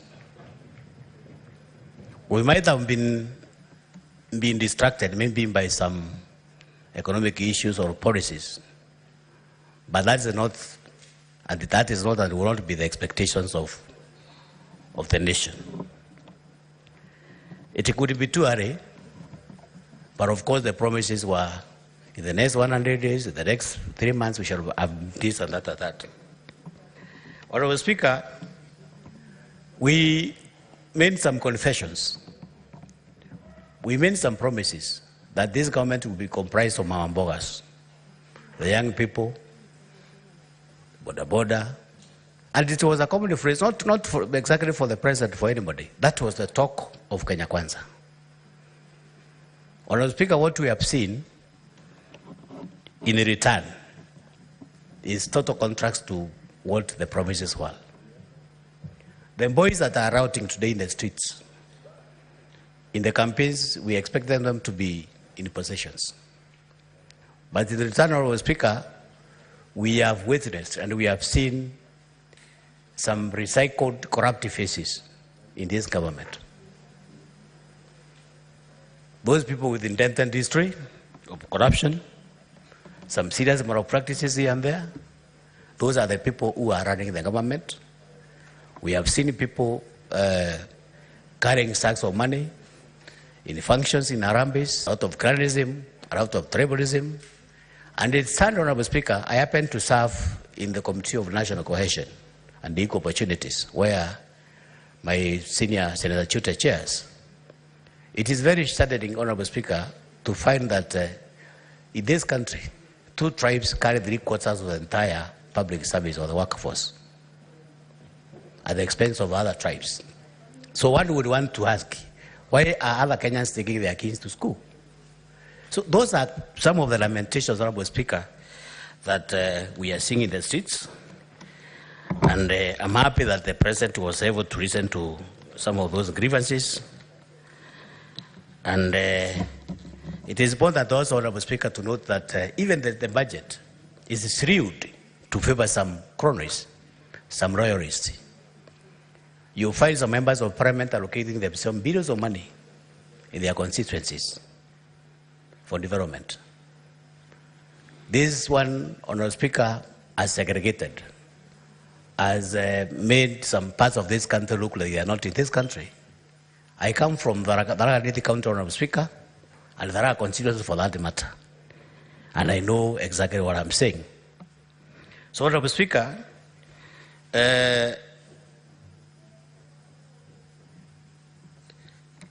Kenyans put this government in power with great expectations and made so that their lives maybe could remain better. But of course, the intentions could have been very good. But of course, Honourable Speaker, up to now, those of us who frequent their localities every weekend, you bear me witness that we face a lot of problems with our mothers, with our fathers, with our common rural folk, seeking for school fees, seeking for medication, seeking for any sort of assistance from those who are elected. It is not something, Honourable Speaker, that we can manage. This one displays some serious levels of inequality in the society. This is not Kenyans really expected once when they went into elections. Honourable Speaker, we chose, after forming the government, we chose to reward friends and loyalties instead of competence in some cases, Honourable Speaker. That is why here we have had some confessions from some prosecutors of this motion that there is a committee in agriculture. We sat down, prosecuted our case, and up to now, some of those non-corporates are still in office. This one, Honourable Speaker, is seriously eroding the confidence of the Kenyan people. Because, Honourable Speaker, there is no way Kenyans would want to be shuffled by a person who is dented and corrupt for that matter. And it's not only agriculture, Honourable Speaker. We have so many seen cases in this country where we do not have a serious resolve, maybe to fight corruption. We have created two levels of living in this country. We have the extreme people who have a lot of money. The haves, they don't even know where to take that money. They have bought so many things. They have bought choppers. They are going around the country with so much money. I would want even to recite what Honorable Garwari said. They are Sky team. They are out of us. Somebody would take a chopper from Nairobi to Thika at 20 minutes drive because money is there. And I'm very sure this money belongs to Kenyans, whom we saw the other day demonstrating in the streets. So this hunger, Honorable Speaker, has been building in this country for the last maybe so many years. But I'm happy, Honorable Speaker, that our young people woke up from both levels of psychopathy, the hypocrisy, and the fallacy, that we are supposed to do exactly what people sent us here to do. Honorable Speaker, the government overlooked quite a number of cancerous aspects in our nation, such as corruption, tribalism, and impunity. Honorable Speaker, the other day, not even the other day, today, Honorable Speaker, in Kenya today, you can do anything as far as you are politically correct. You can walk and do anything that is supposed to be done, including crime. You can kill. We have seen even some of us shooting people dead and then go scot-free because you belong to this section of the government. So I think, Honorable Speaker, it is the high time we restore and install and make sure that we are equal before the law. And some of those things, Honorable Speaker, is why we're having our youth go to the streets and make some serious demonstrations. Honorable Speaker, even the budget, as Jajab said, is made in favor of some people who are connected to the system. Honorable Speaker, we have every right to thank our young generations for awakening us from the deep shame of hypocrisy, psychopathy, and fallacy. Honorable Speaker, I'm happy that this government found it necessary, maybe to halt the signing of the finance bill, which in the Kenyan understanding was not favorite to the voters. So, Honorable Speaker, I want to end up by saying that Senate, as it is claimed, is glory, and I'm very sure this is the trend we are supposed to embrace as a House. Maybe in the future, this is the hope of this country, and the Kenyans are looking upon us to give solutions and directions. Honorable Speaker, I strongly support the motion, and I hope the recommendations that we are going to make are not just going to die, just like so many other things that we have been able to prosecute, and they have never seen the light of the day. So these recommendations that we are going to make, Honorable Speaker, I would request the leadership of this House and the entire House to make sure that we implement what we agree, and I'm very sure as a House, as a Senate, we are going to be the symbol of unity for this country. I support. Senator Kajwang.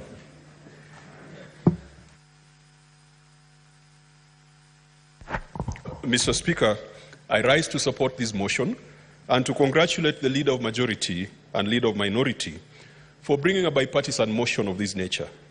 Indeed, this is the right time to discuss the state of the nation. Mr. Speaker, let me first start by sending my condolences and the delegation that I lead to the 39 families whose children died in the last 1 week. The Kenya National Commission on Human Rights has told us that 36 were injured, 627 young people were arrested, and 32 have disappeared. Mr. Speaker, disappearances and extrajudicial killings have returned to this country. despite the promises that were made during the campaigns. I also wish to sympathize with the traders who have lost their property across the nation. Mr. Speaker, even though not related, allow me to take this opportunity to send my condolences also to the family of the late Joe Barage Wanjui. Those who know Joe Wanjui, he was a chancellor at the University of Nairobi. He is a foremost businessman in this country.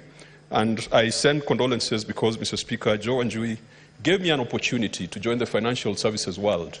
When I left the university, he never cared about my last name.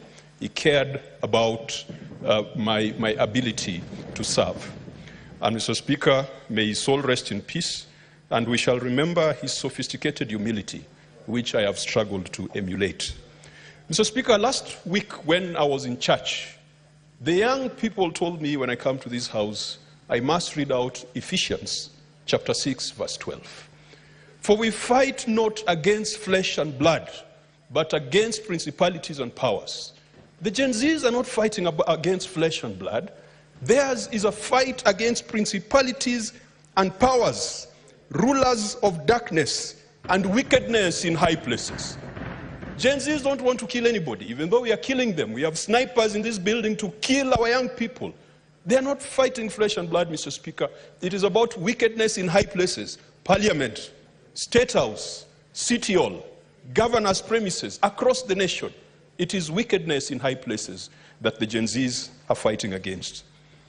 It was not even the finance bill, Mr. Speaker, that was the problem. The finance bill was a catalyst.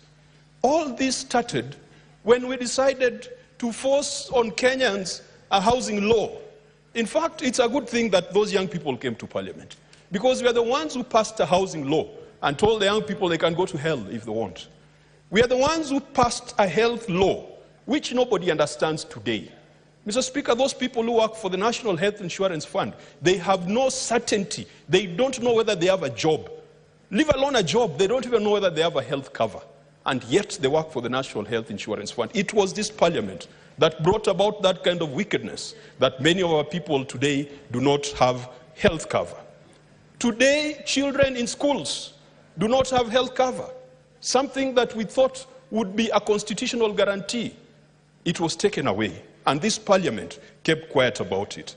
Mr. Speaker, the Gen Zs are fighting about the neo-colonialism that we are seeing today. When Kenyans are complaining about their government, the first person to respond to us is the American ambassador in PowerPoint presentations, telling us how our elections are free and fair, telling us how our president has been sent from God, and telling us that we are making the right decisions, that we should persevere. Gen Zs are tired of that neo-colonialism and double standards. Someone told to me that if those protests were about the rights of persons of the LGBTQ community, Mr. Speaker, and 39 people were dead, the Western world would have frozen aid, they would have frozen external assistance to Kenya. Are the lives of gays and lesbians more important than the lives of the 39 that we have talked about? We saw what happened in our neighboring country, Uganda. They came up with laws that limited the rights and freedoms of persons of that orientation. And Uganda has now been denied funding. The Speaker of the Assembly in Uganda is being hounded out of office. She cannot even travel, Mr. Speaker. We do not want the double standards of neo-colonialists, and we pray that the Gen Zs in America will do the right thing. Mr. Speaker, the arrogance that we have displayed as a leadership, the tribalism that we have been expressing and calling it shareholding. Shareholding is nothing when it comes to national politics. It is pure tribalism. It is ethnic jingoism. It is ethnic chauvinism. And Mr. Speaker, we are talking here with Senator Omtata, asking ourselves, why do you need a voter's card when you already have a national ID? And that has been the system in this country, to disenfranchise certain parts of this country. We have been around through electoral processes, and we know that the registration of voters is a first step for rigging of elections. And Mr. Speaker, I want to ask the majority and minority leaders that in that motion, that we should push to ensure that in this country, once you have a national ID card, then you can automatically become a voter. Because I've heard the arrogant politicians, those who voted yes to the finance bill last week, saying that Gen Zs will not take them anywhere because, after all, they are not registered as voters. Once you are a citizen, you've got a right to vote. And we should not introduce additional bureaucracies in the name of registration of voters. The last time we did that exercise, this country spent 7 billion Kenya shillings on biometric voter registration equipment. Those are the areas where we could make savings. If we could take that 7 billion that I am sure that the IBC is going to ask for another round of voter registration, that amount of money can take care of the doctors, can take care of the junior secondary school teachers. Mr. Speaker, we have annoyed the Gen Zs by our fake religious fervor. The religious fundamentalism that is in this country, Mr. Speaker, where we go to churches, and then we say that the persons we vanquished are children of a lesser God, that the victors are the ones who pray to the true God. Today, Gen Zs have told us that the voice of the youth is a voice of God. Mr. Speaker, I've reflected and I've looked at what Wole Soyinka wrote. I think it was Soyinka who wrote The Trouble with Nigeria. And Soyinka said, it was Chinua Achebe. It was Achebe who did the Trouble with Nigeria.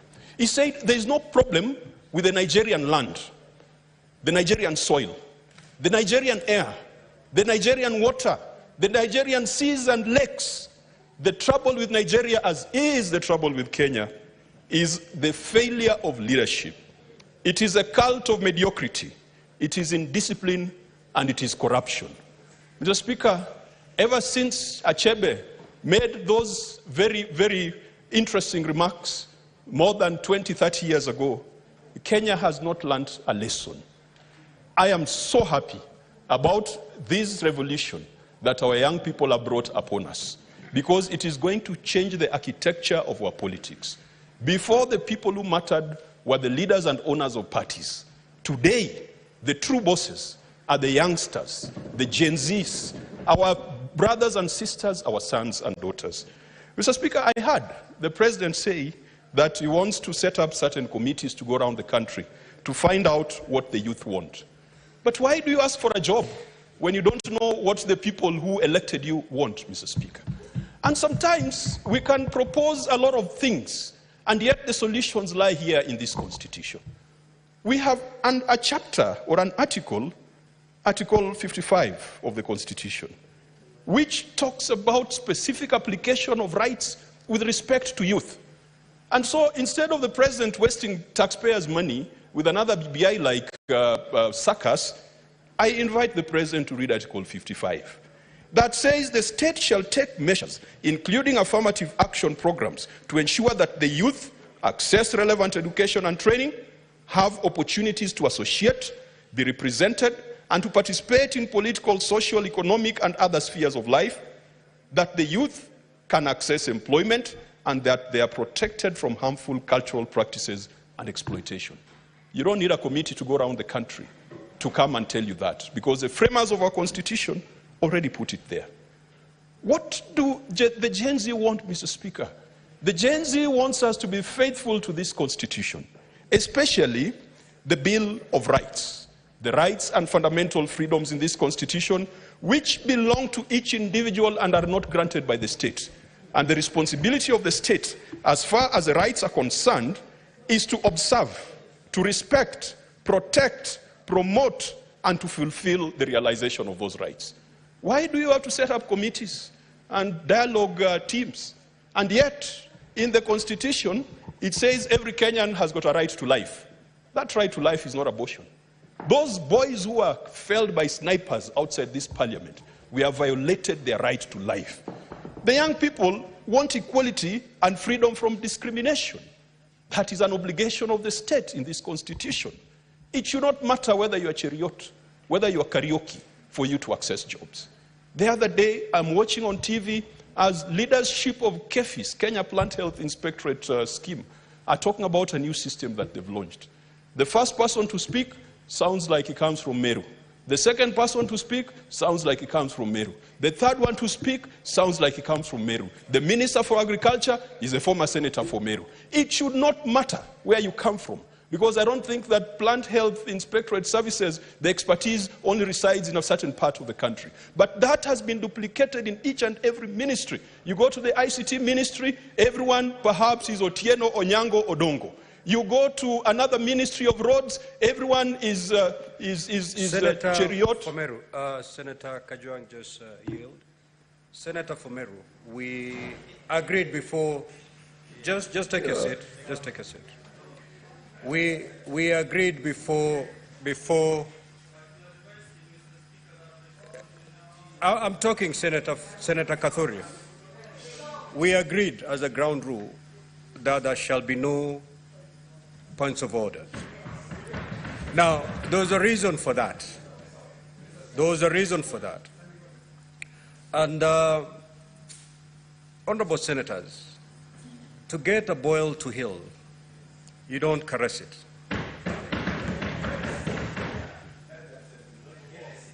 If you need the boil to heal, you must squeeze and squeeze it really hard. Now, that process of squeezing is pretty painful. But if we need to get out of this place where we are, if we need to get out of the place we are, we just have to squeeze this boil. So, Senator Kathuri, I will give you an opportunity. I will give you an opportunity where you're going to lay your case and nobody is going to raise a point of order on you. Conclude, Senator Kajwang. Mr. Speaker, when dry bones are mentioned in a proverb, some people feel jittery. I am talking about the rights and fundamental freedoms that are in the Constitution. Every Kenyan deserves a right to work in public. And that is what the young people are asking for. They are asking for human dignity to be observed. Our people want to be treated properly, like human beings. They don't want to be treated like animals, like we have seen out there in the streets. Our people, our young people, want freedom of conscience, religion, belief, and opinion. They want freedom of expression. They want freedom of association, freedom to assemble, to demonstrate, to picket and petition, and not to be greeted by bullets. Mr. Speaker, when we talk about 39 people dead, it's as if we are counting heaps of logs of firewood. These are children of people. There's a mother somewhere shedding tears today, Mr. Speaker. There is a father somewhere talking about the lost opportunities as a result of a young person doing what he was told he can do comfortably under this Constitution. When you talk about the 39, we are talking about Ibrahim Kamau. Ibrahim Kamau had just left high school, Mr. Speaker. He was felled by a sniper outside this parliament. He was killed within the presence of parliament. We are talking about David Chege, a computer science graduate from Jomo Kenyatta University, felled by a sniper's bullet outside this parliament. The blood has not died in the grass of parliament. We are talking about Eric Shieni, a university student. We are talking about Evans Kiratu, who was killed by a tear gas when tear gas exploded on him. We are talking about Rex Kanyike, Brian Kasaine. Gen Z are saying, grant us the rights that are due to us in the Constitution. More importantly, Gen Zs are demanding that the economic and social rights that are granted unto them in this Constitution and which belong to them, it's not granted by the state. The duty of the state is to fulfill it. These rights belong to the Gen Zs and to the people of Kenya. Mr. Speaker, you don't need a committee of rocket scientists. You don't need a committee of experts. You don't need people from the United Nations to come and interpret for you this Constitution.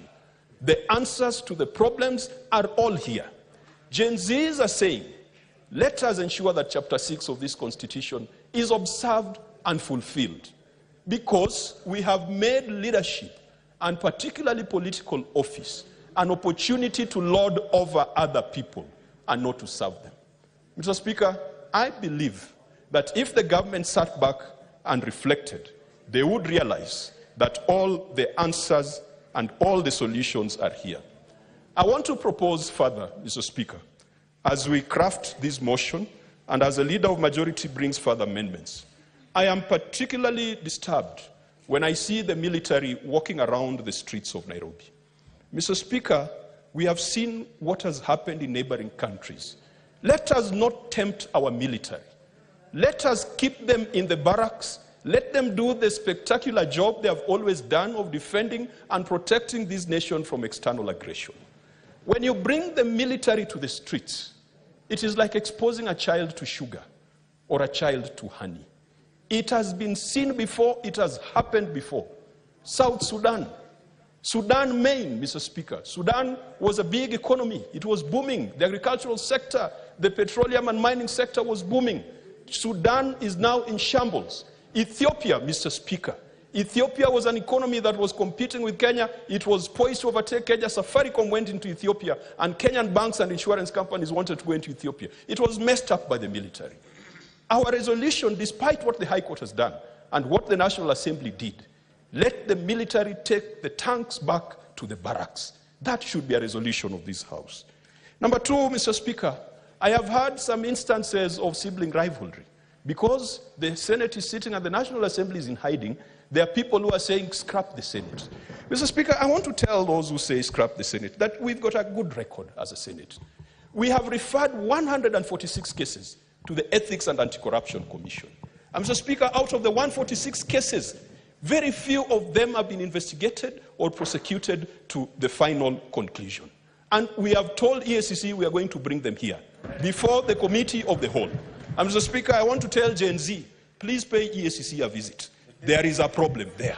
You guys need to go and visit and say hello to the EACC because we have a problem. Mr. Speaker, this House, in terms of accountability, has impeached at least 5 governors. That is 10% of the counties.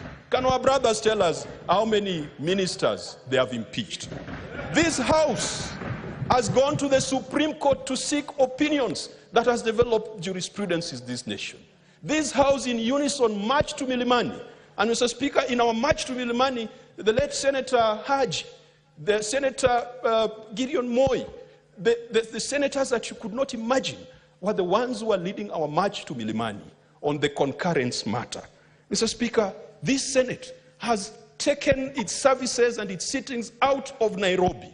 And I think we've gone to 4 counties. This Senate has organized legislative conferences and devolution conferences. They should tell us the last time the National Assembly sat outside Nairobi. But it does not matter, Mr. Speaker, because in the end, the difference between us and them is like the difference between a cheetah and a leopard. And in my community, we have one name for both. And so it does not matter whether we voted yes or no. We are all collectively in this. Mr. Speaker, the SRC matter has been dealt with, and I think perhaps what we should have said is that what should have gone to MPs as a salary increment should be redirected to a certain course, perhaps the course of doctors or the course of the junior secondary school teachers.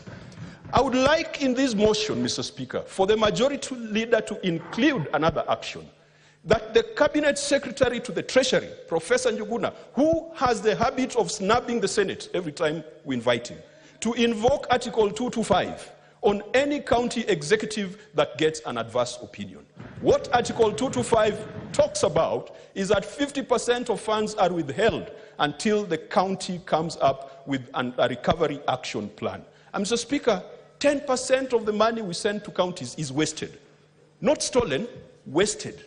Utilized on things that are not necessary. And all our budgets at a national level, 10% is wasted. Mr. Speaker, I want that motion to direct that we go towards a digital government. There are so many meetings that we hold that do not require people to be in the same room. We can do Zoom, we can use virtual technologies, and the Commission should tell us. When there was COVID, they told us we were procuring a system to facilitate virtual parliament. Why are we still using Zoom, which cannot work properly and can be hacked? So we must drive towards a digital government. Mr. Speaker, on constitutional commissions, Senator Omtata has made a strong case. We must demand that we are part of parliament and we must be involved in allocation of budgets to constitutional commissions. The Kenya National Commission on Human Rights, Mr. Speaker, is being overshadowed by the Law Society of Kenya. And I want to congratulate the leadership of the Law Society of Kenya. They have stood up for the rights of persons who are involved in this protest. They have done better than the Constitutional Commission that is supposed to guarantee observance of human rights in this republic. They have done better than the Commission on Administration of Justice. The last time I heard my friend and sister, the Ombudsman, speak, she was speaking about Muguka. She was not talking about the rights of people and maladministration in this country, which is supposed to be her duty. I hope Gen Zs can also pay her a visit. Mr. Speaker, the National Gender and Equalization Commission is not doing what they should be doing. I hope they can also be paid a visit. Mr. Speaker, I want to... Senator Kajwang, 2 minutes to wind up your thought. Thank you, Mr. Speaker. I was about to suggest that they pay you a visit, but you have... With that, can you take your seat? Proceed. Mr. Speaker, we shall protect you. And Mr. Speaker, I conclude by supporting and thanking Senator Aaron Cheriot and Senator Madzayo for this motion. Let us stand for this country. Let us do the right things. If this country burns, Mr. Speaker, we have nowhere to go. You have seen the frustration and the problems our brothers and sisters from South Sudan face. Sudan is in fire. Ethiopia is burning. Our neighboring countries are in problems. The Democratic Republic of Congo is on the precipice. Even Rwanda itself is on the precipice. We cannot afford to go that route. And the person who takes us to that route, Mr. Speaker, will not be the Gen Z. It will be us in office. It will be the wickedness in high places. It will be the principalities and powers that reside in State House, that reside in this Senate, and that reside in the National Assembly that will take us there. If we are the problem, then the Gen Zs have all legitimate rights to kick us out. But let us smell the coffee, let us wake up before it gets too late. I believe that Kenya can be redeemed. Mr. Speaker, I support. Senator Roba.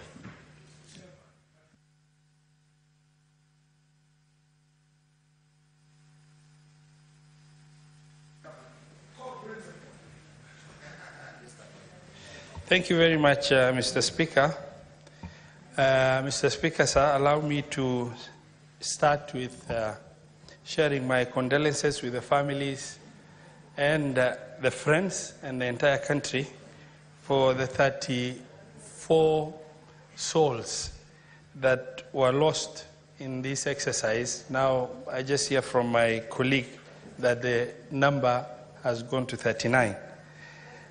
At the same time, Mr. Speaker, sir, I would like to also share my sympathies with the Kenyans, innocent Kenyans whose properties were either looted or vandalized.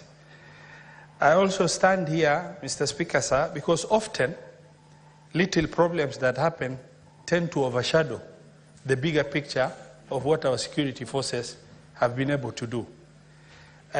While there are rogue security officers that have caused a lot of pain to Kenyans, but there are those that have really stood very firm to protect this country from going into anarchy, and by making sure they abided by keeping law and order without also violating the rights of our protesters as enshrined in the Constitution. I say this because I watched a very emotional video, Mr. Speaker, sir, where an armed police officer with a gun, with everything, was chased down the street. He could have opted to use the gun to protect himself, but accepted to be clobbered by the mob for the sake of making sure that extrajudicial killing does not happen. And we have such security officers that we must have, applaud and also share our sympathies with them for doing an excellent job. Mr. Speaker, sir, allow me to also congratulate Generation Z for the unprecedented success in this country. And what they have achieved over a few days is going to go down the democratic space of this country as an indelible mark in the nation, Kenya, for many years to come. Mr. Speaker, sir, you know, for many people, maybe understanding the plight of Gen Z was a very difficult issue. I have a daughter who is in Form 2, Mr. Speaker, and I was away. I called. She was in midterm break, and I called to say bye-bye because she was going back to school. And the only question she asked me, Baba, can I ask you something? Are you supporting the finance bill? And she's in a boarding school. And I told her, no, Baba, I'm not supporting. And she said, had you answered you're supporting Baba, I would never been able to raise my head up in school because everybody knows my father is a member of parliament. These are the unfortunate scenarios we have, whereas maybe the adults don't understand. Our Gen Z have really understood what is bedeviling them. Mr. Speaker, sir, maybe it's worth to reflect on what is the true frustration of Gen Z. You look at the public service advertisement in Kenya. Only those that are able and have money will have access to opportunities in the public service, whether it is at the national level or at the county level. Now you have children going to school and going through the most levels of higher education, but with zero hope of getting employed. Then they look at the budget of the nation and they try and comb through the budget to see if there is only hope contained in that budget that is going to really help them out, and they see nothing. And they see an opportunity that oppresses more in the finance bill, and that has boiled into a situation where they had taken the matters into their hand. Madam Speaker, sorry.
Darfur section, Central African Republic, Chad, Somalia, Afghanistan, Congo, Liberia, among others. And I've seen real life what anarchy means in terms of the level of devastation, the level of suffering, the level of human suffering.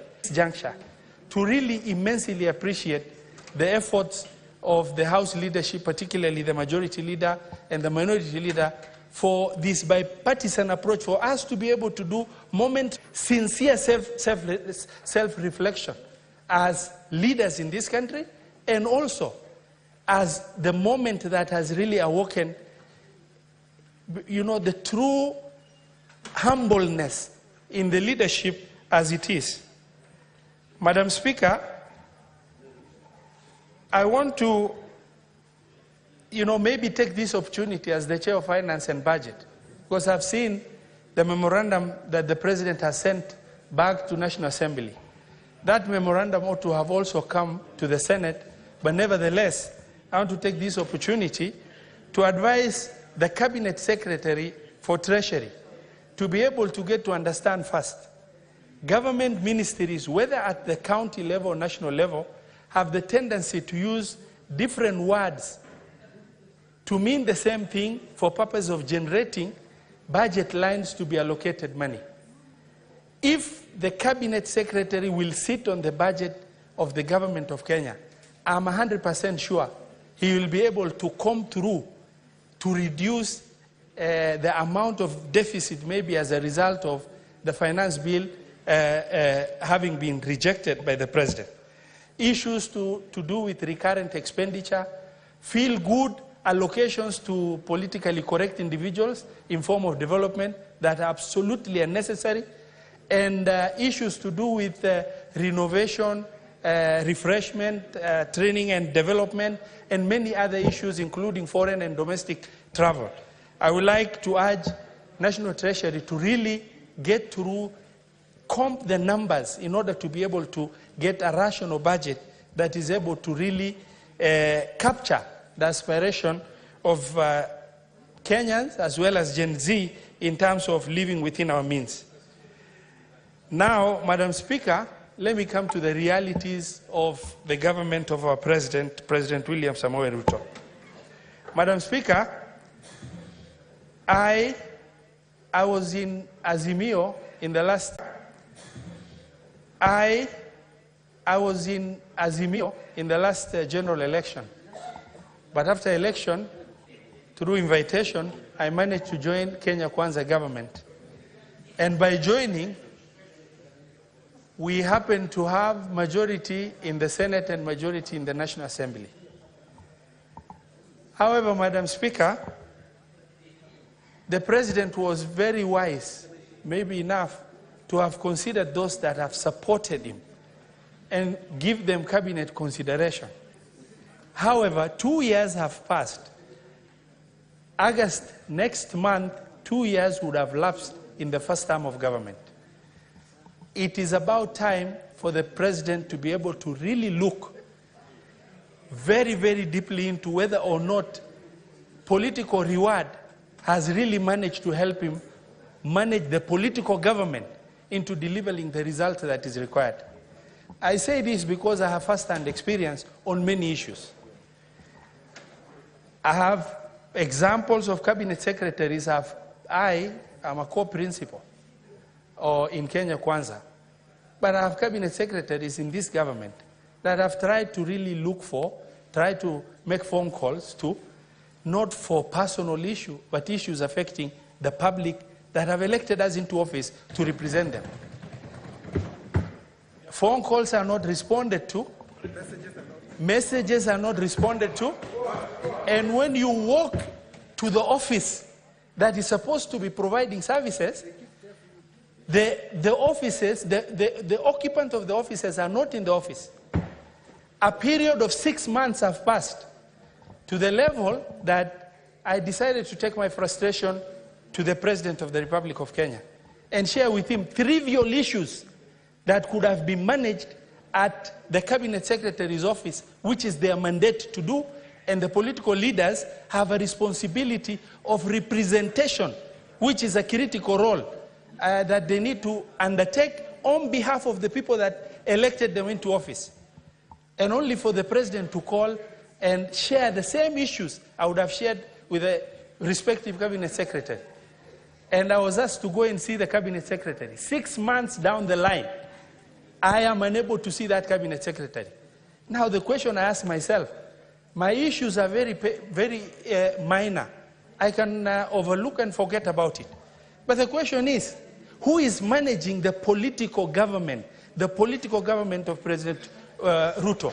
Who is managing? If the Cabinet Secretaries do not understand their role, that everything must be done by the President of the Republic of Kenya, trivial issues that the President should not even speak to, issues that a Cabinet Secretary needs to attend to, and instead what we have are Cabinet Secretaries that are working. Senator Keroche, can you please consult in meetings? What we have What we have are cabinet secretaries that are working as CEOs of private entities. They talk to who they want, be in the office when they want, and they make feel-good appointments that are picture smart. The other issue, as I observed, because this is an excellent moment of reflection, where they've dubbed our president into launching projects that the procurement process has not been even finished. Project then that in this age of information, project that the president goes, he does groundbreaking. 6 months later, nothing has happened. Who are responsible for that? Cabinet secretaries. Why? Because they are looking for picture smart opportunities for them to be able to be seen they are working. Now we have a situation where unless the president speaks, you don't see any cabinet secretary speaking in defense of the government. You don't see them moving. Okay, you find them flying, only for them to get opportunities that will make them, a feel-good opportunity for that matter. The president is faced with a huge challenge when it comes to most cabinet members. A few of them are very diligent at delivering, but most cabinet secretaries are not delivering for the president. And the president cannot run the country and also run the political government of that country. It requires cabinet members who are able to do their responsibilities with minimum supervision. Madam Speaker, at some point, I shared, some unfortunate advice, maybe even to our president. He does not have to go every other Sunday to a new church, because he will be bombarded with requests, and those requests he will be forced to make promises that it will be impossible to fulfill. It makes the president look bad. Maybe the same way President Moi, Marehemu President Moi, President Kibaki were able to go to churches within the CBD, so that you are able to provide a lot of time to supervise your ministries as required. Our president also does not have to fly every other day to this small event you are invited to this other small event you are invited to. An MP tells you there is some small event, you go. You lack the time required for you to sit down and supervise your ministries in State House, and for you to be able to reflect on the performance of your ministries as required. It is extremely critical that our president does not respond to every little issue that is there. For example, I was very pained as a leader in Kenya Kwanza when, when reporters who are also fighting for fame and space, you invite them in the middle of chaos for interview to State House. These reporters themselves are fighting for space. Why do you invite them? Then you are able to you want to inform the country, do press briefing. That does not require for you to, and then you get reporters that themselves, that is an opportunity for them to really, make you look bad and fight for fame themselves. It's a very unfortunate scenario that took shape. Our president does not have to speak every time. He shouldn't speak every time to every little issue that comes up. He needs to reflect more. Use the cabinet and other structures of government to be able to speak government positions as required. And I want to really, end by in the moment of the opportunity, end by saying two issues. I would like to urge His Excellency the President, Madam Speaker, I would like to urge him to get to understand it is very easy for Kenya to accomplish free secondary education in this country. We only need to restructure CDF so that you don't have parents going to the doors of members of parliament begging them for school fees, and school fees being dished out as a favor. School fees being dished out as a favor to these parents. Or if you are not politically correct, you don't get. Why should Kenya of the 21st century be able to be subjecting itself to that? Yet there's a lot of money in the name of CDF where the members of parliament are using it as a privilege to say, I can do that for you, or you didn't support me, forget about it. The government can provide free secondary education, something that will be populous and will make this president look good, something that will identify with Gen Z, and they're able to understand that their plight has been looked into by the government of the day. It is not impossible. My governor has tried to provide free secondary education. It's a little bit challenging, but in Mandera it's taking shape. Why can't it be replicated in the whole nation? And all we need is to restructure CDF so that the amounts being used can be directed and free secondary school be provided to our younger generations and those that are unable to pay their fees.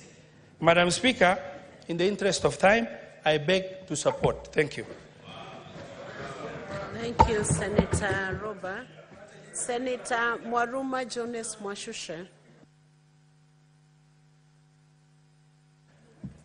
Asante Mheshimiwa Spika kwa hii fursa umenipa ili kuchangia huu mjadala mchakato wa kutathmini hali halisi ya nchi hii yetu ya Kenya. Kwanza kabisa nishukuru kiongozi walio wengi, Senator wa Kericho Aaron Cheriot, na kiongozi walio wachache, Senator wa Kilifi hakimu mstaafu Stuart Mazayo, kwa kuleta huu mswada wa kuangalia hali halisi ya Kenya. La pili, nishukuru maseneta na hii nyumba kukubali kubakia ili kuangalia vile Kenya ilivyo, kwa sababu sasa hii Mheshimiwa Spika, Kenya iko katika njia panda. Mheshimiwa Spika, bunge la kitaifa liliamua kwenda nyumbani na kukimbia wakati Kenya inawahitaji. Kwa hivyo nishukuru maseneta wote. La pili, Mheshimiwa Spika, nichukue fursa kwa niaba yangu na wananchi wa Taita Taveta kutoa risala za rambirambi kwa ndugu, jamaa na marafiki ambao walipoteza watu wao wakati wa maandamano. Haya maandamano, Mheshimiwa Spika, yalikuwa ni ya kupinga mswada wa fedha ambayo yaliongozwa na vijana wanajiita Gen Z ama kizazi cha Zuma. Mheshimiwa Spika, kwa hekima ya rais, aliamua kwamba huo mswada au uondoe na urudi kwa bunge la kitaifa. Hiyo ilikuwa ni hekima yake. Lakini hekima nyingine, Mheshimiwa Spika, kwa sababu tuko mahali hatuaminiani, ni vyema bunge la kitaifa lirudi na liangalie mapendekezo ya rais ili huo mswada tuwe sawa kabisa na tuwe na uhakika ya kwamba umeondolewa kikamilifu. Kwa sababu sheria, Mheshimiwa Spika, inasema kwamba baada ya siku 14 hata kama rais hajatia kisaini, basi ule mswada utaanza kutekelezwa. Mheshimiwa Spika, wakati tumekuwa katika njia panda, wakati mwingi kama Wakenya tumesimama na kuongea, na si mara ya kwanza tumeanza kuongea kwa sababu ya nchi yetu. Mwaka wa 97 tuliongea katika ile ufungamano initiative. Mwaka wa 2019 pia tuliongea na kuja na mapendekezo ya ile inaitwa BBI, ingawaje ilienda vile ilienda.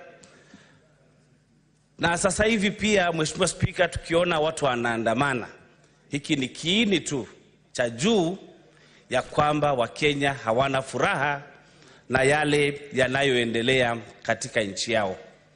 Mheshimiwa Spika, ukiangalia watafiti wengi ambao wanafanya utafiti Kenya, washasema tayari kwamba Wakenya hawana imani na uongozi na hawafurahii pale Kenya inapoelekea. Mheshimiwa Spika, hawa vijana wa kizazi cha Zuma walipigana na kuandamana kwa sababu ya huu mswada wa fedha. lakini hiyo sio shida yenyewe peke yake. Hicho kilikuwa ni kiini tu ama kianzo tu. Wakati wa vita vya kwanza vya dunia, Mheshimiwa Spika, ilichukua kuuawa kwa Franz Ferdinand na vita vya kwanza vya dunia vikaanza. Leo hii zile shida ambazo ziko Kenya zimechukua mswada wa fedha ili kufanya maandamano, na watu wakazinduka wakasema ni vyema tukae chini na tuongee, tuangalie kwa kina kuna shida gani Kenya. La kwanza katika mchango wangu, Mheshimiwa Spika, ningependa kusema ya kwamba kila mtu afanye kazi yake. Tuko na katiba ambayo imetupatia majukumu katika serikali, na hiyo katiba iko na miguu mitatu. Mguu wa kwanza ni watendakazi ama executive, mguu wa pili ni bunge, na mguu wa tatu ni mahakama. Mheshimiwa Spika, ukiangalia saizi huwezi jua tofauti ya watendakazi ama executive na bunge, kwa sababu bunge imemezwa na watendakazi. Bunge haifanyi kazi yake ya uangalizi. Bunge haifanyi kazi yake ya kutunga sheria. Bunge haifanyi kazi yake ya uwakilishi. Kama bunge ingekuwa inafanya kazi yake na wao ni wawakilishi wa wananchi, basi mswada wa fedha haungepita vile ulipita na ukapelekea maandamano na watu zaidi ya 40 poteza maisha yao. Wabunge saizi wamekuwa kama watendakazi. Wabunge wa bunge la kitaifa saizi wako na CDF. Wao ni kusema kwamba wamejenga manyumba, wanapiga mapicha, wanasema nimefanya kazi, nimenunulia shule fulani basi, wazazi nimewapatia CDF. Hiyo kazi si kazi ya bunge, hiyo ni kazi ya watendakazi ama executive. Wabunge wameacha kazi yao, na uwezi tofautisha bunge ni nani na executive ni nani. Mheshimiwa Spika, saizi kazi za executive zinafanywa na wabunge. Unasikia mbunge ako na milioni 160, hiyo ni ya CDF. Unasikia mbunge amepewa pesa sijui ni ya stima, mbunge amepewa pesa ya barabara. Na hao wabunge wanafanya kandarasi wakitafuta wakandarasi wao wenyewe. Kazi ya mbunge ni kuangalia mkandarasi afanye kandarasi yake vizuri. Kama ni barabara inajengwa, imejengwa namna gani.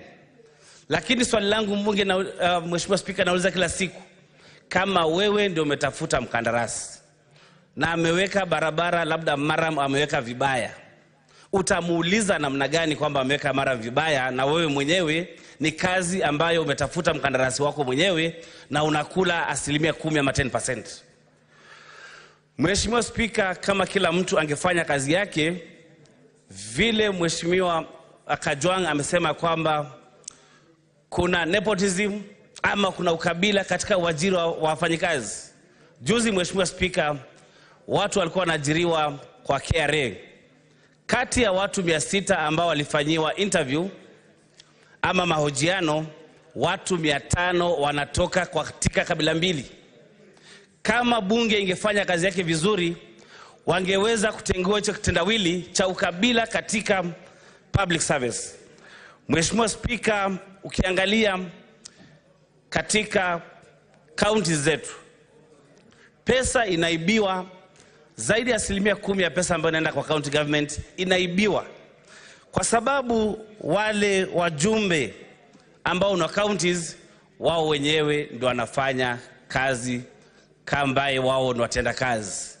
Wanapeana zabuni kwa wakandarasi wao, kazi inafanywa ambayo haifai ama kwa kizungu shoddy job, na hawawezi uliza manake wale wakandarasi ni wao. Lakini kila mtu, Mheshimiwa Spika, angefanya kazi yake, basi hawa vijana wetu hawangeweza kulalamika waseme kwamba tumefinyika na uchumi wetu umeharibika. Kuna 30% na waongeaji wamesema hapa ambayo imetengwa kwa vijana, kina mama na walemavu.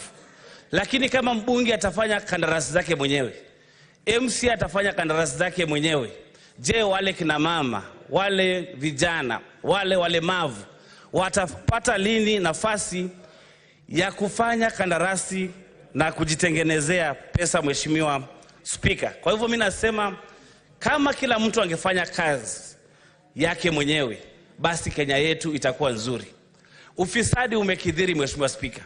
Magavana na mawaziri wanaitwa katika bunge ya Senate ama bunge la kitaifa, wanakimbia mahakamani. Na mfano mzuri ni gavana wa Isiolo. Ameitwa kwa Senate, akakimbia mahakamani kusimamisha kuitwa kwake. Sasa kule kama mahakama itasema huyu gavana asije, je, atawajibika namna gani na atasema ametumia pesa namna gani? Kwa hivyo pia mahakama wangesema tu wacha wewe enda kwa Senate, hata kupatia order zozote za kusimama usiende huko, Kenya ingekuwa nzuri. Na Mheshimiwa Spika, sheria inasema kwamba wakati mtu hajakuja bunge, inspector wa polisi ashike gavana, ashike waziri, aje kwa bunge. Lakini inspector wetu wa polisi ama polisi wetu wameshindwa kuleta watu ambao ni wafisadi katika bunge letu.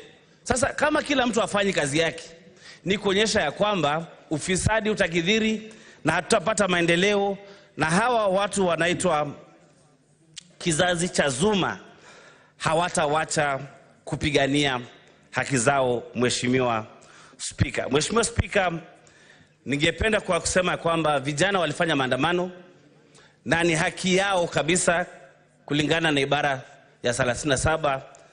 Walifanya maandamano ya amani, lakini wakora wakaingia na wakaharibu yale maandamano, na hao wakora naona wengine waliletwa na serikali yenyewe ili kuonyesha kwamba wale waandamanaji hawajui wanachofanya. Mheshimiwa Spika. Mheshimiwa Spika, la pili ningependa kusema ni kulingana na ibara ya kwanza. Ibara ya kwanza inasema kwamba nguvu za uongozi zinatoka kwa mwananchi, na zile nguvu anaweza zitekeleza mwenyewe moja kwa moja ama kupitia kwa yule mtu aliyemchagua. Mheshimiwa Spika, kama nguvu za uongozi zinatoka kwa mwananchi, itakuwa kuaje mwananchi hasikizwi vile anavyosema? Mheshimiwa Spika, kumekuwa na lalama. Mwaka uliopita kulikuwa na mswada wa fedha ambao ulileta housing levy na ukaleta tax nyingi sana. Mheshimiwa Spika. Mheshimiwa Spika, wakati wa kupigania uhuru, tulipigania uhuru kwa sababu tatu. Ya kwanza, Mheshimiwa Spika, ni kutozwa ushuru kupita kiasi. Ya pili, yalikuwa ni mambo ya mashamba. Ya tatu ni ile tunaita slavery. Mheshimiwa Spika, saizi pia watu wameona kama wametozwa ushuru sana na wameona kama hawana njia ya kujikwamua na wanapigania uhuru wa tatu. Mheshimiwa Spika, kwa hivyo kama tungekubali ya kwamba nguvu za uongozi ziko kwa mwananchi na sisi tumechaguliwa na tukakopeshwa zile njia, basi rais angesikiza vile wananchi wanavyosema. Basi wabunge wangesikiza wananchi wanavyosema kwamba hatutaki huu mswada wa fedha kwa sababu unatufinya, unatuibia pesa, unachukua pesa kutoka kwa mfuko yetu. Mheshimiwa Spika, katika chuo kikuu cha Harvard, wasomi wa kule Harvard walikuja na theory ama nadharia, kwa kimombo inaitwa principal agent theorem. Katika ile nadharia, Mheshimiwa Spika, ambayo ni nadharia inatumika kwa mambo ya kiuchumi, walisema ya kwamba, na tutaitumia pia kwa mambo ya uongozi, walisema ya kwamba katika uongozi principal ama mkuu ni mwananchi, alafu agent ama mjumbe ni yule ambaye amechaguliwa. Sasa haiwezekani wewe mjumbe umechaguliwa, ni mbunge, ni seneta, ama ni president, ama ni gavana, unajiamulia mambo yako mwenyewe bila kuhusisha mwananchi. Na mwananchi akitoa sauti yake unamuuliza ulisoma mswada?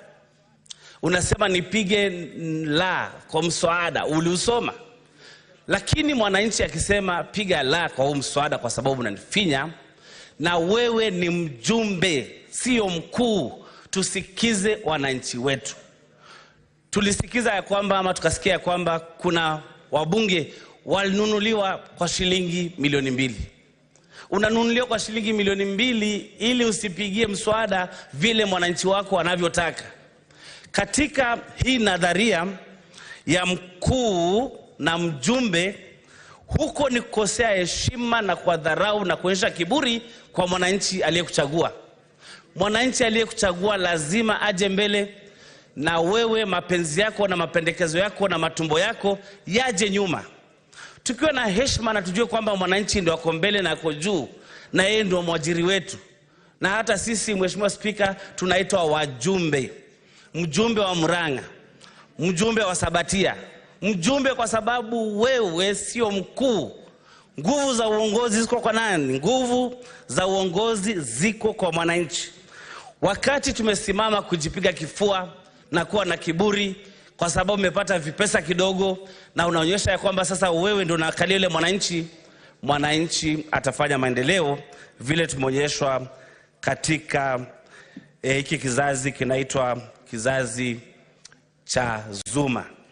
Mheshimiwa Spika, kama kila mtu angefanya kazi yake, wabunge wamepewa kazi ya kufanya bajeti. Mheshimiwa Spika, nilikuwa naongea na mjumbe wangu mmoja ambaye ako katika kamati ya bajeti.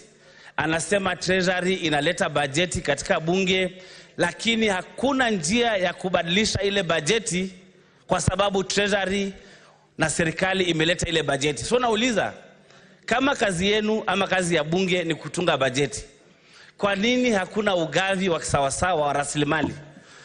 Maeneo mengine Mheshimiwa Spika kama Taita Taveta yameachwa nyuma sana. Hakuna miradi tunayopata ya zaidi ya shilingi milioni 500 ama bilioni 1. Tuko na barabara ya Bura Mgange, Bundanyi, Mto Magoti. Hiyo barabara ilianza mwaka 2020 na mpaka leo imewekewa kama milioni 200 peke yake. Tumepitisha bajeti 4 za zaidi ya trilioni 3 na tunakosa bilioni 2 peke yake kumaliza ile barabara. Mheshimiwa Spika, ni kwa sababu gani? Ni kwa sababu hamna rais na kura zenu ama hisa zenu katika serikali ni chache. Mheshimiwa Spika, tusipoangalia haya mambo, kuna maeneo mengi yanakosa maendeleo kwa sababu hawawezi kuwa na rais na kwa sababu hawako karibu na rais. Kwa hivyo kuwekewa pesa ya maendeleo inakuwa ni shida sana Mheshimiwa Spika. Kwa hivyo ni jukumu la serikali na bunge kuangalia kwamba ugavi wa rasilimali uwe sawa. Mheshimiwa Spika, la mwisho kabisa, huu mswada umesemekana ya kwamba kwa vile utarudi na mswada wa finance haukupita, basi dora itarudi na kwa hivyo kara pia itabadilika. Lakini naomba maseneta wenzangu, ule mswada wa dora ukirudi, tusijaribu kupunguza pesa yetu iwe chini ya bilioni 400.1 vile tulipitisha kwa dora. Kwa sababu gani? Hali ama pesa inayoenda kwa magatuzi ni kidogo sana. Afya ambayo ni muhimu Kenya imegatuliwa. Kilimo ambayo ni muhimu sana imegatuliwa. Lakini pesa ambayo tunapeleka kule ni finyu sana. Kwa hivyo nitashangaa sana mradi ukirudi hapa na tuanze kusema tunapunguza pesa ya magatuzi, ilhali Mheshimiwa Spika tumeona kiburi, majivuno ya wale mawaziri na watu wetu ambao wanafanya kazi kule katika serikali ya kitaifa, ambao wananunua saa ya milioni 3, viatu ni vya 500,000, magari ni Lexus na kwenda juu, na walikuwa maskini wengi wao tukiwa nao hapa kama maseneta.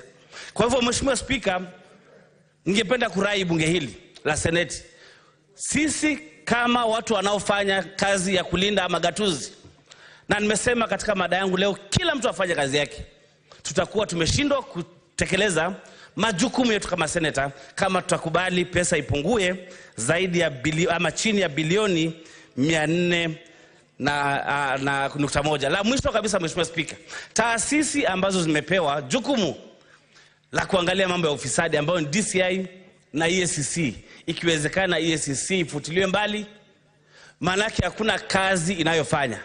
Kuna watu pale kwetu Mheshimiwa Spika walishikwa na sakata ya pilau, ambao walisema kwamba ilisemekana wamenunua pilau ya shilingi sijui ni milioni 2.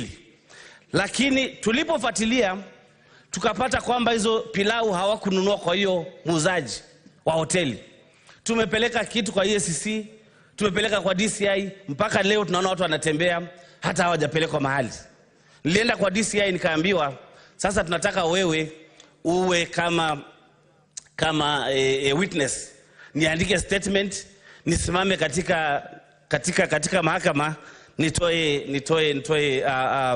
nikiwe kama witness. Mheshimiwa Speaker, EACC wameshindwa kufanya kazi yao kwa sababu wao pia ni wafisadi. Haiwezekani upeleke mahakama ya mbuzi upeleke kwa fisi, Mheshimiwa Speaker. Kwa hivyo, Mheshimiwa Speaker, la mwisho kabisa ni mambo ya kuongezewa mshahara. Watu wengi wameongea hapa, tumekataa huo mshahara. Huo mshahara na ile pesa itakayo kusanywa tukipigana na ufisadi, walimu wa JSS waajiriwe. Clinical officers walipwe pesa yao. Kwa sababu Mheshimiwa Speaker, itawezekanaje kuna shida kule watoto wa JSS ama junior secondary wanafunzwa na walimu wawili ama watatu, alafu tuambie kwamba tunaongezea pesa. Hiyo pesa tumeikataa ipeleke kwa ajili walimu wa JSS. Na nilikuwa nauliza Mheshimiwa Speaker, kwa sababu nilikuwa katika taaluma ya walimu miaka hiyo, ya kwamba kama syllabus yetu kama time up for you, Senator Mwaruma. 1 minute to finish. Dakika mbili kama wengine. That's last sentence. Asante. Kwamba kama curriculum yetu iko spiral, ama ukifunzwa kitu moja leo inafuatilia baada ya miaka miwili unaipata huko mbele inajengwa, na baada ya miaka miwili unaipata huko mbele inajengwa. Kama leo hii hujafundishwa vizuri, je, ukienda huko mbele utaelewa na masomo? Kwa hivyo katika huu mtaala wa JSS watoto wetu hawafundishwi vizuri, na tunamaliza kizazi chote kwa sababu ya kukataa kuajiri walimu. Vile vile serikali ilisema kwamba ikifikia Septemba wataajiri walimu wote 56,000 ambao katika contract. Mheshimiwa Speaker, serikali tafute pesa na iajiri hao walimu ili watoto wetu wapate elimu ambayo ni bora na si bora elimu. Kwa hilo Mheshimiwa Speaker, napenda kuunga mkono huu mswada. Asante Mheshimiwa Speaker. Senator Junior. Thank you, Madam Speaker, for this opportunity for me also to ventilate on this particular motion. And I want to say right from the onset that I do support this particular motion, Madam Speaker, because this is our country. If it sinks, it sinks with all of us. Madam Speaker, allow me to first give pass my condolences to the families of those that lost their loved ones during the skirmishes that were there last week and this week, Madam Speaker. We know how it feels to lose a loved one, Madam Speaker, especially where such a death was abrupt and sudden, Madam Speaker. And I maintain that our police officers should only use live bullets or open fire, Madam Speaker, where they are facing an enemy mostly that is armed. And Madam Speaker, not just somebody that is just demonstrating, Madam Speaker. And I think the police are well trained to deal, to immobilize and arrest wrongdoers, Madam Speaker. So I want to say that opening fire should be the last resort because everybody that has been given power, they should be able to exercise it with restraint, Madam Speaker, and with the responsibility. Madam Speaker, the Gen Zs have spoken, and they had a right under Section 37 of our Constitution that guarantees any citizen the right to demonstrate and express themselves through demos, Madam Speaker, as long as they are unarmed. And so we want to say the Generation Z were perfectly within their right under the Constitution, and we know they were not armed. Madam Speaker, we must also take this opportunity to separate chaff from wheat, Madam Speaker, because Of course, we know that these demos have been infiltrated by criminals, Madam Speaker, whom we must see to it, especially as police officers. The police officers should see to it that action is taken against criminals that infiltrate genuine demonstrations, Madam Speaker. Madam Speaker, this is a time to reflect. This is a time to ask ourselves, exactly how did we find ourselves here? And Madam Speaker, I may say things that maybe have been said here, Madam Speaker, but we need to repeat where necessary of the things that have not been done in the right way and that have caused us the problem that we find ourselves in. People have talked about opulence, display of money, living, largesse in the lives of politicians, Madam Speaker. People carrying bundles of notes. Madam Speaker, this is something that must be condemned by all and sundry. Some of us have been ridiculed for not having, those loads and loads of cash. Madam Speaker, that when maybe you are attending a harambe somewhere and you give something or you contribute something from your salary that may not be as big as maybe some colleagues that you may be with, Madam Speaker, carrying hundreds of thousands or even millions, Madam Speaker, it's sad that even some church leaders have ridiculed some of us, saying that we contribute, amounts that cannot even buy some tobacco, Madam Speaker. And so, Madam Speaker, I think this is something that Kenyans have been watching slowly but surely and have not been very happy about, Madam Speaker. And this is something that we should all condemn. Let people, if they have to contribute their hard-earned cash, Madam Speaker, because this points to corruption.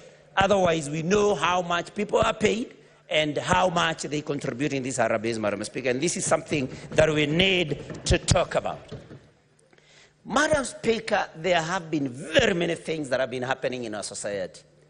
I have a background of education, Madam Speaker, and I can tell you there are things that we have done in this country that should not be done, including taking some public institutions of learning and kind of privatizing them, Madam Speaker. And allow me to mention one or two. Madam Speaker, we have a school called Hospital Hill Primary School. This is a public school, but that has been privatized. Nairobi Primary School, Madam Speaker. There is a school called Tigoni Primary School in Kiambu.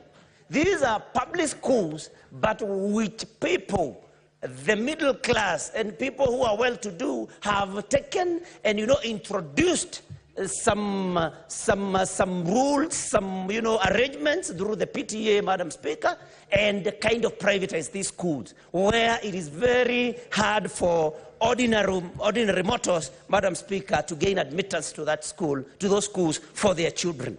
And all this time, our people have been watching, that I cannot be able to take my child to Nairobi Primary School because there are charges, illegal charges, Madam Speaker.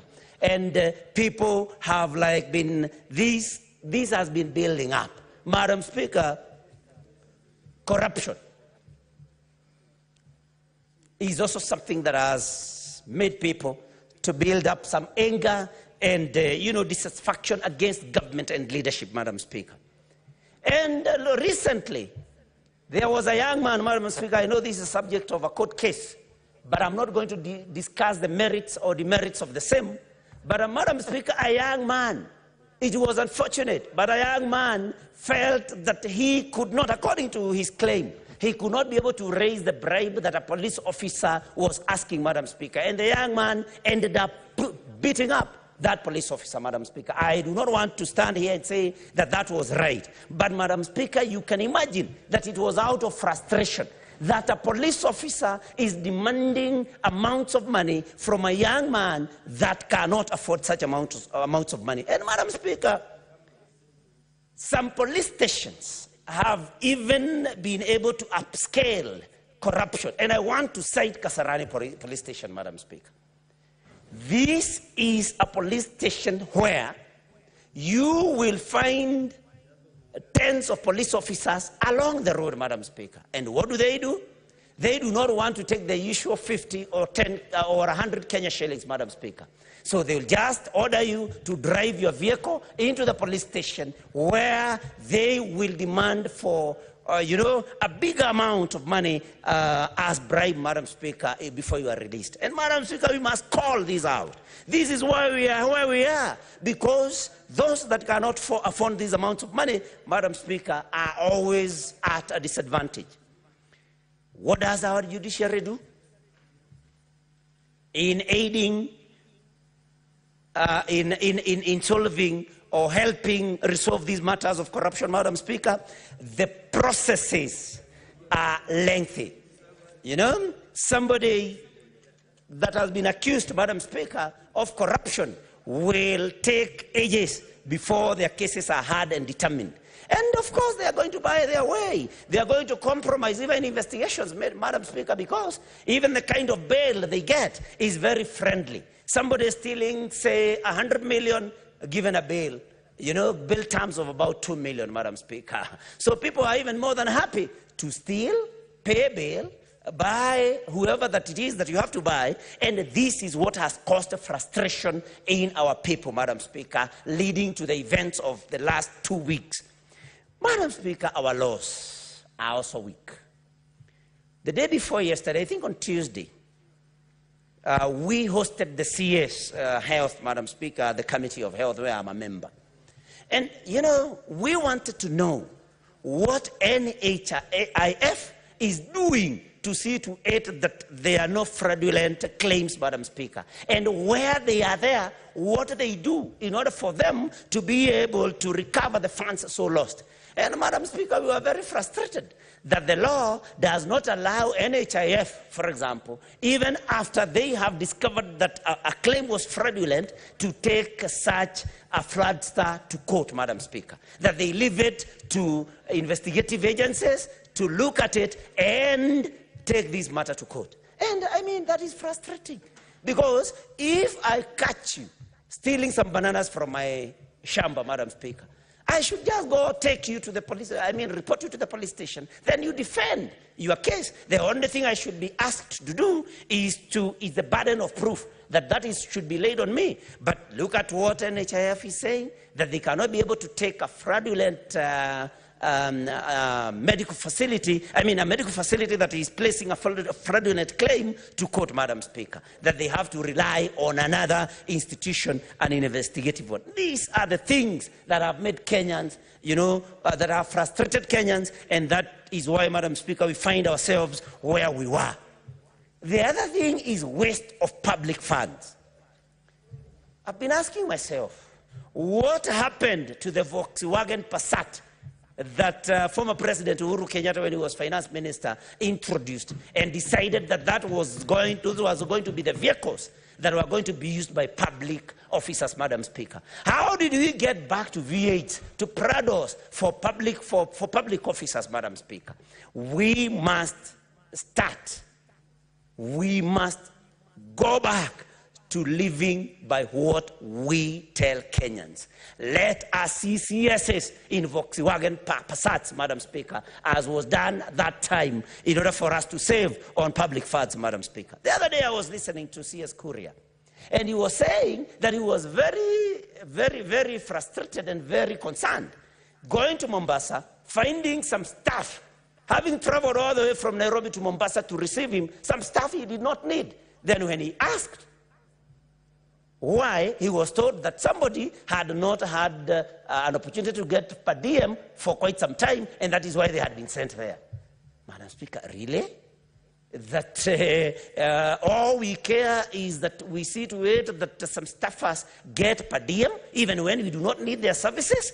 These are things that we need to look into and, of course, make corrections where we need to make corrections, Madam Speaker. Now, many colleagues here have talked about chief administrative secretaries, Madam Speaker.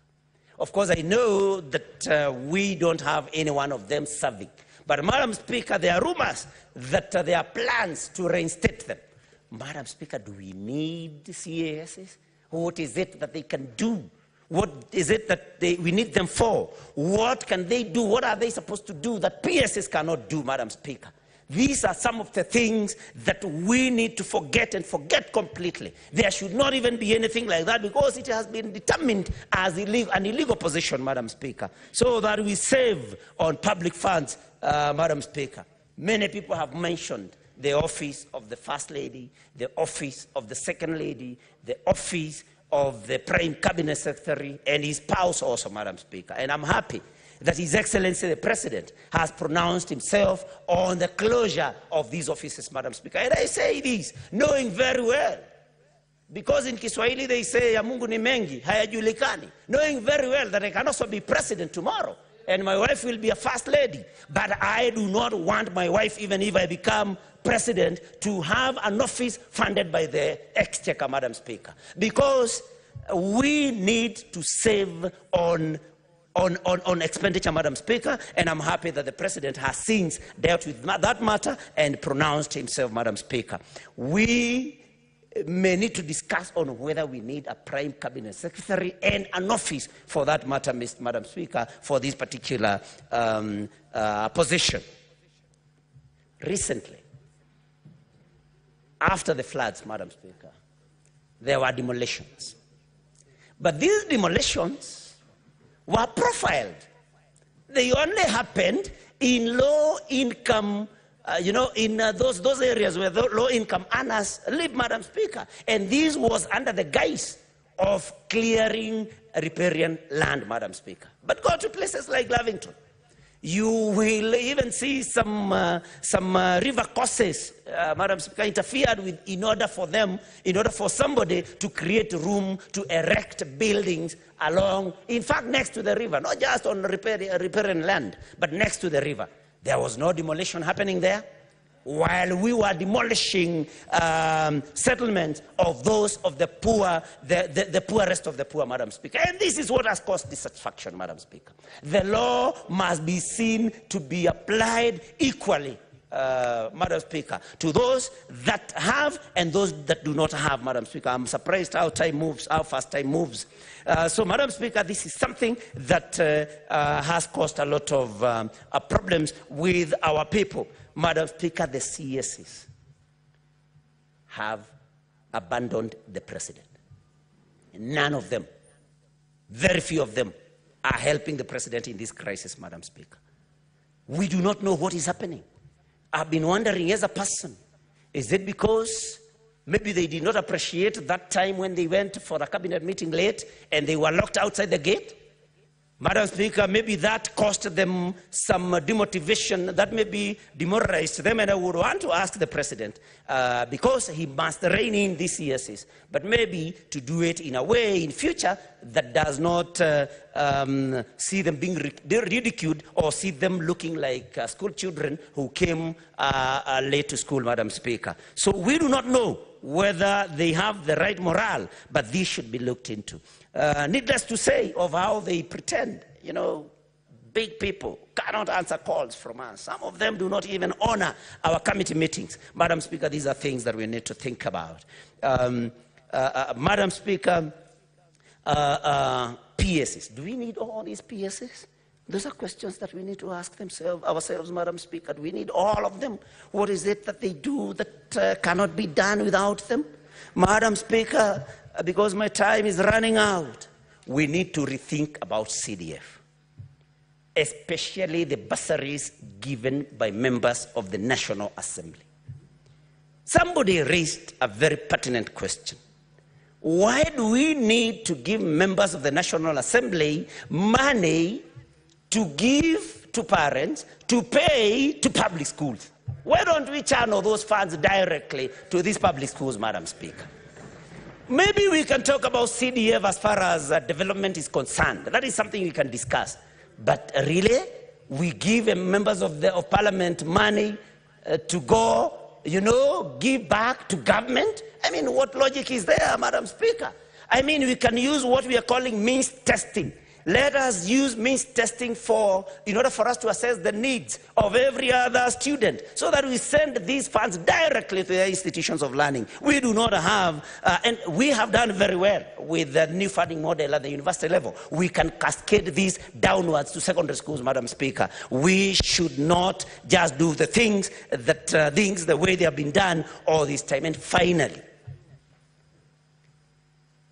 I dare to say, this nation could be under a curse. Madam Speaker, I say that, and this is somehow spiritual. Because, Madam Speaker, a father can curse a child. In the same breath, Madam Speaker, a president can curse a country. A mother can curse a child. What am I trying to say, Madam Speaker? Sometimes last year, Northlands, owned by the Kenyattas, was attacked. Sheep stolen. Bad things happened. The police never did anything. And that was associated with some leaders, Madam Speaker. Kenyatta may not have been a saint. President Kenyatta Jomo may not have been a saint. But, Madam Speaker, he was the first president of this country. Madam Speaker, he can cast this country from his grave. And this is something that we should take very seriously, Madam Speaker. There have been claims, Madam Speaker. We do not know how true they are. Senator Newton, there were some ground rules laid before, and I think you wish to abide by them if you were well advised by the majority leader. Madam Speaker, we said we are just reflecting, and if we want to know how we can heal this nation. So, Madam Speaker, I think these are things that we need to look into. When the former President Uhuru Kenyatta claims, rightly or wrongly, that he's not getting his benefits, Madam Speaker, that's another curse that can befall us. When we are told that security has been withdrawn from the First Lady, Madam Speaker, this can also cause a curse. So what do I suggest that we do, Madam Speaker? Let us... Senator Nyoto, the guidance I have given you is we were to avoid names in the debates, so that you do not personalize. Okay. That was the ground rule that was given. Thank you, Madam Speaker. Then I'm well guided.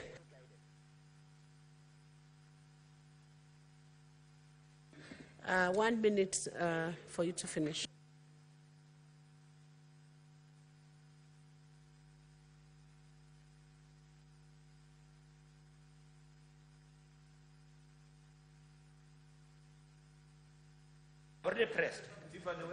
Thank you, Madam Speaker. I'm suggesting, Madam Speaker, because I love this country, and I cry for this country, Madam Speaker. Can we approach the people that I have mentioned? Can we apologize to them? Can we seek that they lift any curse that they may be having against this nation, Madam Speaker?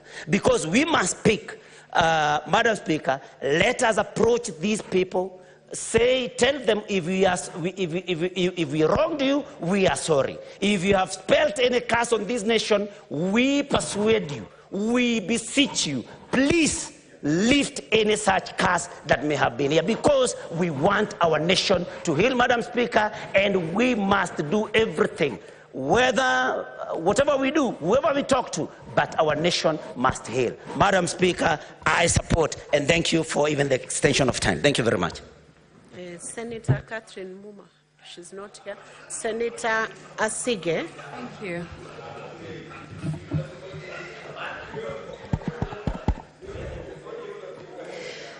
Thank you, Speaker. As I rise to support this motion, I also want to stand on the submission that I made last week, because everything that I said, I meant. And I also wish to appreciate our substantive speaker. Can you just consult in low tones? Majority Leader, please guide the team to consult in low tones. Proceed, Senator Asige. Speaker, I must begin by appreciating our substantive speaker for steering us so well through this very sensitive subject matter. He has done a very good job, and we thank him. The gig is up, Speaker. The emperor has no clothes. Speaker, I wish to lay the foundation of my contribution in the famous play titled King Lear by William Shakespeare. Widely regarded as Shakespeare's finest work, King Lear is an allegory that illustrates a sharp fall from grace from a king who is drunk with pride, with ego, the desperate need for control and praise, who makes a series of mistakes by listening to his immoral eldest two daughters and bad advisors, who exist only to praise him for their own personal gain. Though caring for him greatly and always wanting the best for him, Speaker, King Lear chooses to reject his youngest daughter, Cordelia, because she refuses to flatter or feed his ego like the others, by telling him the truth, even at the risk of her losing her inheritance. Shakespeare's motif revolves around King Lear's fall into error and Machiavellian ways, which we see when he arrogantly declares that he has ultimate power and can choose to ignore his subjects whenever he is pleased with them. His inability to see the truth leads him to lose power, wealth, his senses, his truest daughter Cordelia, and ultimately his own life. Speaker, the entire internet was screaming during Sunday night's interview with the president. Don't mean to anthropomorphize, but TV screens across the country would have turned themselves off themselves if they could, after what is said to have been a train wreck of a conversation from start to finish that left the emperor naked. I must acknowledge, however, the decision by the president to have a 2-hour unscripted sit-down, because seldom do African heads of state risk putting themselves in unpredictable, uncontrolled environments like that.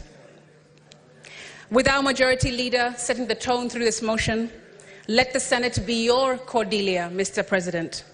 You are a leader in the service industry, and I was told just last night that the two most vital pillars in the service industry are perception and experience.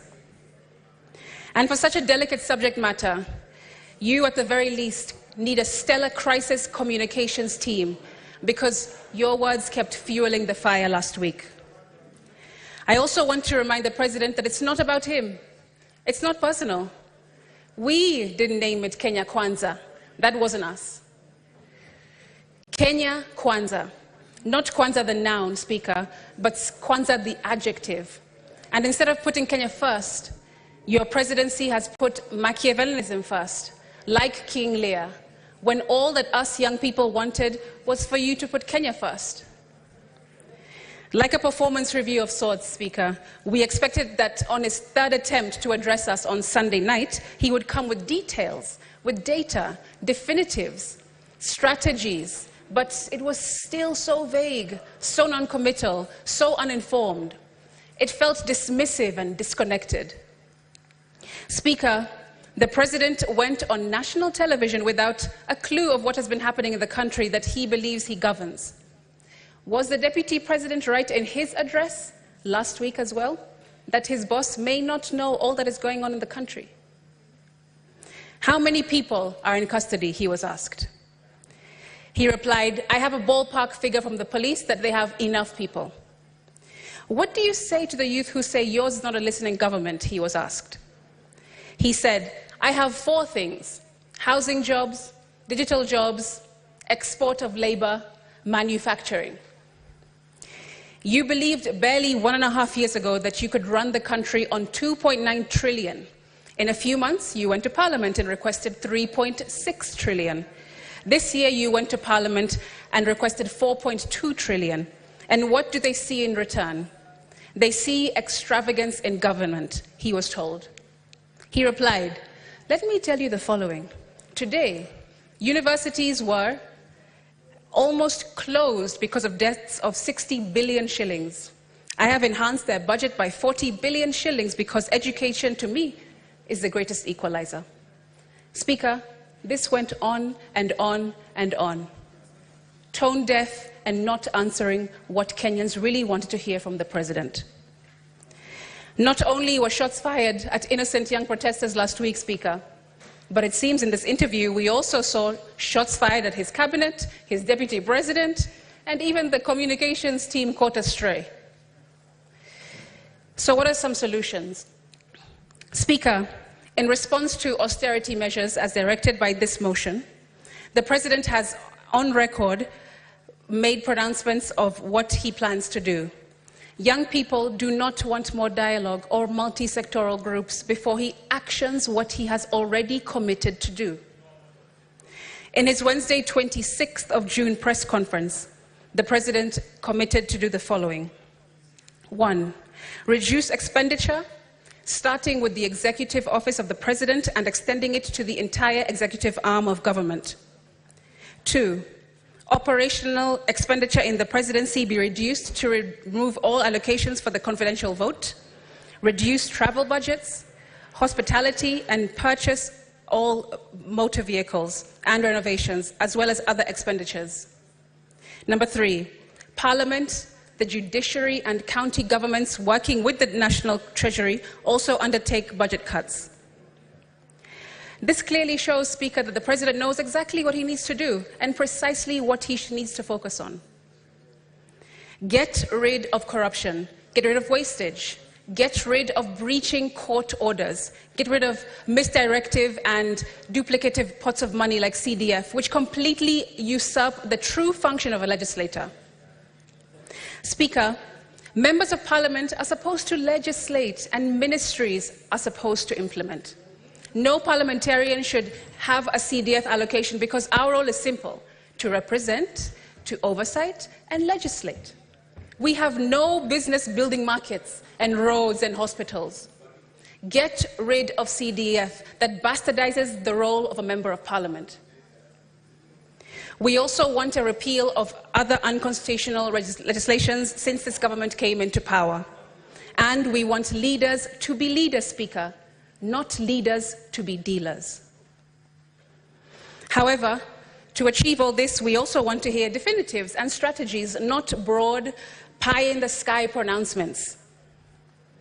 By now, Speaker, we should already have heard how much he will reduce expenditure in his office. How much will you cut from your travel budget, your hospitality budget, from the purchasing of motor vehicles and renovations? Speaker, the President has economic advisors who work for him round the clock and should have crunched preliminary numbers for us to see by now. On Sunday, the 30th of June, he was asked on national TV again if he'll reduce his ministers and ministries, to which he replied, and I quote, "That is an area that we will have to look into because that is a reality that we will face." It clearly shows that the President needs to do. Speaker, for my second proposal, let's go to Article 152(1) of our Constitution. That the Cabinet consists of A, the President, B, the Deputy President, C, the Attorney General, D, not fewer than 14 and not more than 22 Cabinet Secretaries. This means, Speaker, that our Constitution provides that the President can cut the number of ministries to 14 from the current 21, saving the country billions of shillings. The Constitution goes further to say in Article 152(5) that the President, A, may reassign a Cabinet Secretary, B, may dismiss a Cabinet Secretary, and C, shall dismiss a Cabinet Secretary if required to do so by a resolution. Sorry, not sorry, Mr. President, but wake up your Minister of Youth Affairs, because the youth are telling you that they are desperately underserved. Wake up your Minister for Interior, because too many poorly trained, trigger-happy police officers exist under his watch. Wake up your Minister for Labour, because young people are protesting in the streets due to a lack of equal opportunities. Wake up your Minister for Roads, because we're seeing the worst levels of carnage and needless deaths of young people than in any tenure preceding his.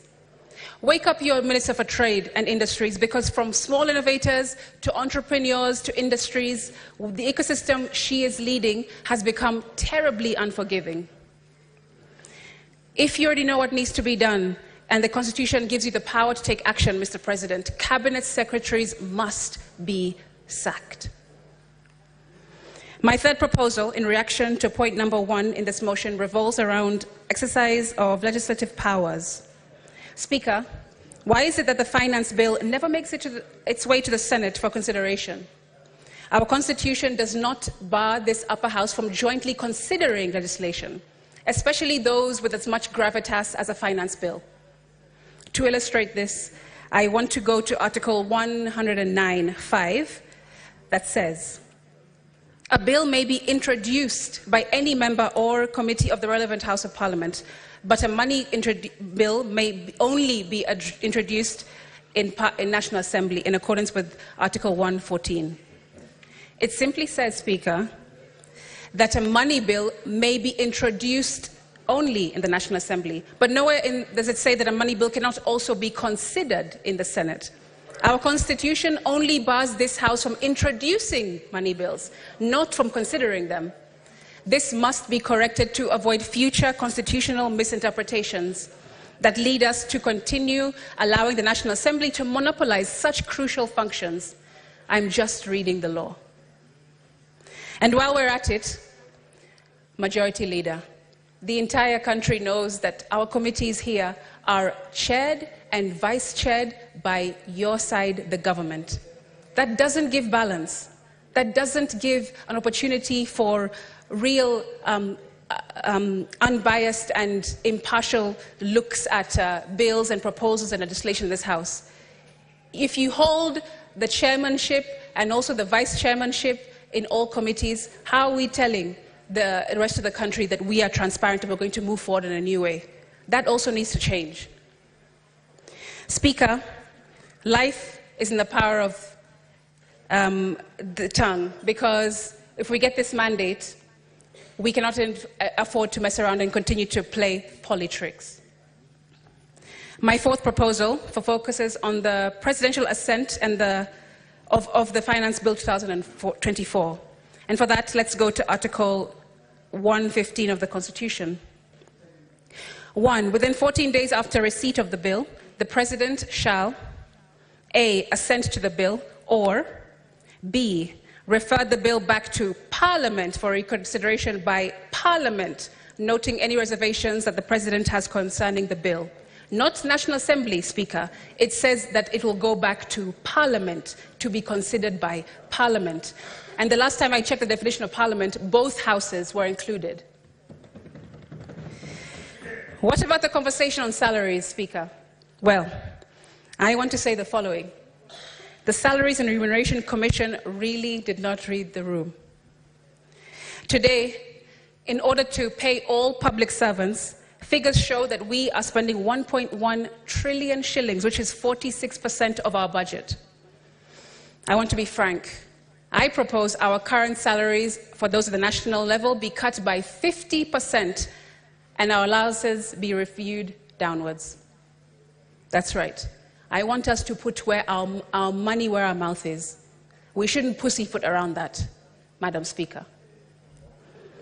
Because let's be honest, today's salary and allowances are the only reason why people kill, steal, and destroy anything in their way in order to work in the national government. And that needs to end. Speaker, there used to be a time not long ago when being a public servant was very unattractive. I'm sure Senator Halwale will remember that if you have a good degree, a good studies and accreditation behind you, you would rather go into the private sector because it was much more lucrative than the public sector. But now that has gone upside down, Speaker. We also heard the President tell us all that we are set to lose by having rejected the finance bill on Sunday. He said, and I quote, "So what is the alternative? Help me with that, Linus, because there are only two things we can do. Either you raise money from taxes or you borrow, period. There is no magic here," he said. Well, Mr. President, you're right, and there is no panacea, but all you had to do was ask, because the Finance Act of 2023 provides clear examples to learn from. For one, we witnessed a reduced consumption of petroleum products, a slowdown in construction due to high cost of materials, and a significant overall increase in construction costs, largely attributed to the imposition of the export investment levy, and on raw materials, that is, Speaker. Notably, imports of clinker, crucial for cement production, dropped by 77.5%.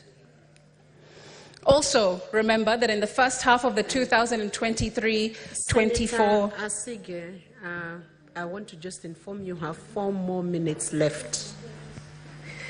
Also, remember that in the first half of the 2023 fiscal year, the KRA missed its revenue target by a substantial 186 billion Kenya shillings, which underscores the point that overly ambitious tax measures do not always lead to increased tax collections. These figures are solid data we can trust, Speaker. Why impose more taxes, levies, and charges when we haven't fully recovered from the negative effects of the previous legislation? Many of businesses were forced to close, and some relocated to neighboring countries with more favorable tax conditions. What's the real solution, Speaker? What are the Gen Zs and the many Kenyans protesting for? We are exhausted just seeing the president on these trips every single week, as if he's Beyonce on a world tour.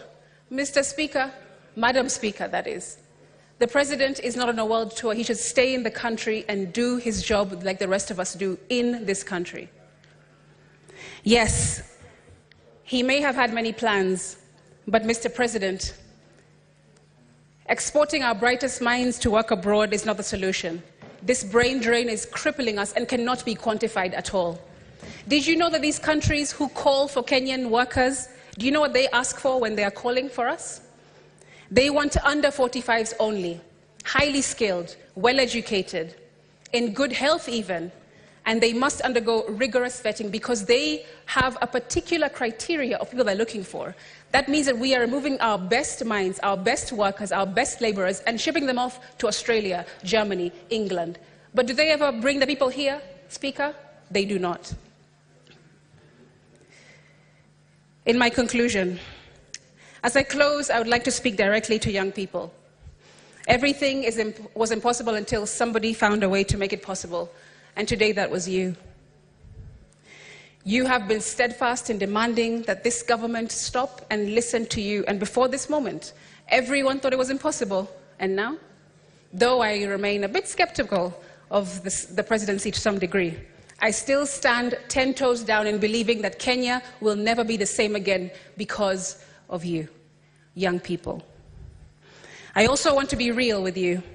We must stop glorifying money, praising those with flashy cars, big houses, expensive holidays, eccentric lifestyles, and filtered lives. It's us that keep applauding that behavior. We follow those accounts. We like and repost their displays of opulence every day, and this exacerbates the problem of these people wanting to keep up their public images. But not that all that glitters is gold. Why don't we go back to exalting excellence, character, conscientiousness, and all that is good and all that endures? There is a reason why Paul says the love of money is the root of all evil. We really must change. Speaker, let me land by circling back to King Lear by William Shakespeare. Anna Camerali writes that the tragedy of King Lear's lack of understanding of the consequences of his demands and actions is often observed to be like that of a spoiled child. But it has also been noted that his behavior is equally likely to be seen in parents who have never adjusted to their children having grown up. Speaker, Kenya's democracy has grown up. It has matured and it's maturing into a faceless, fearless, tribeless legion of... Time is up. Half a minute, you finish that sentence. Give a 1 minute, Secretariat. Thank you, Speaker. I was saying, Kenya's democracy has grown up. It has matured, it's maturing into a faceless, fearless, and tribeless legion of the majority of our population, who have a good constitution, but unfortunately in the wrong hands. Speaker, Kenya, I stand by them in this House, I speak for them in this House, and when they name the 25th of June 2024 Z-Day, they will know that you did that. I thank you. Senator Catherine Moma.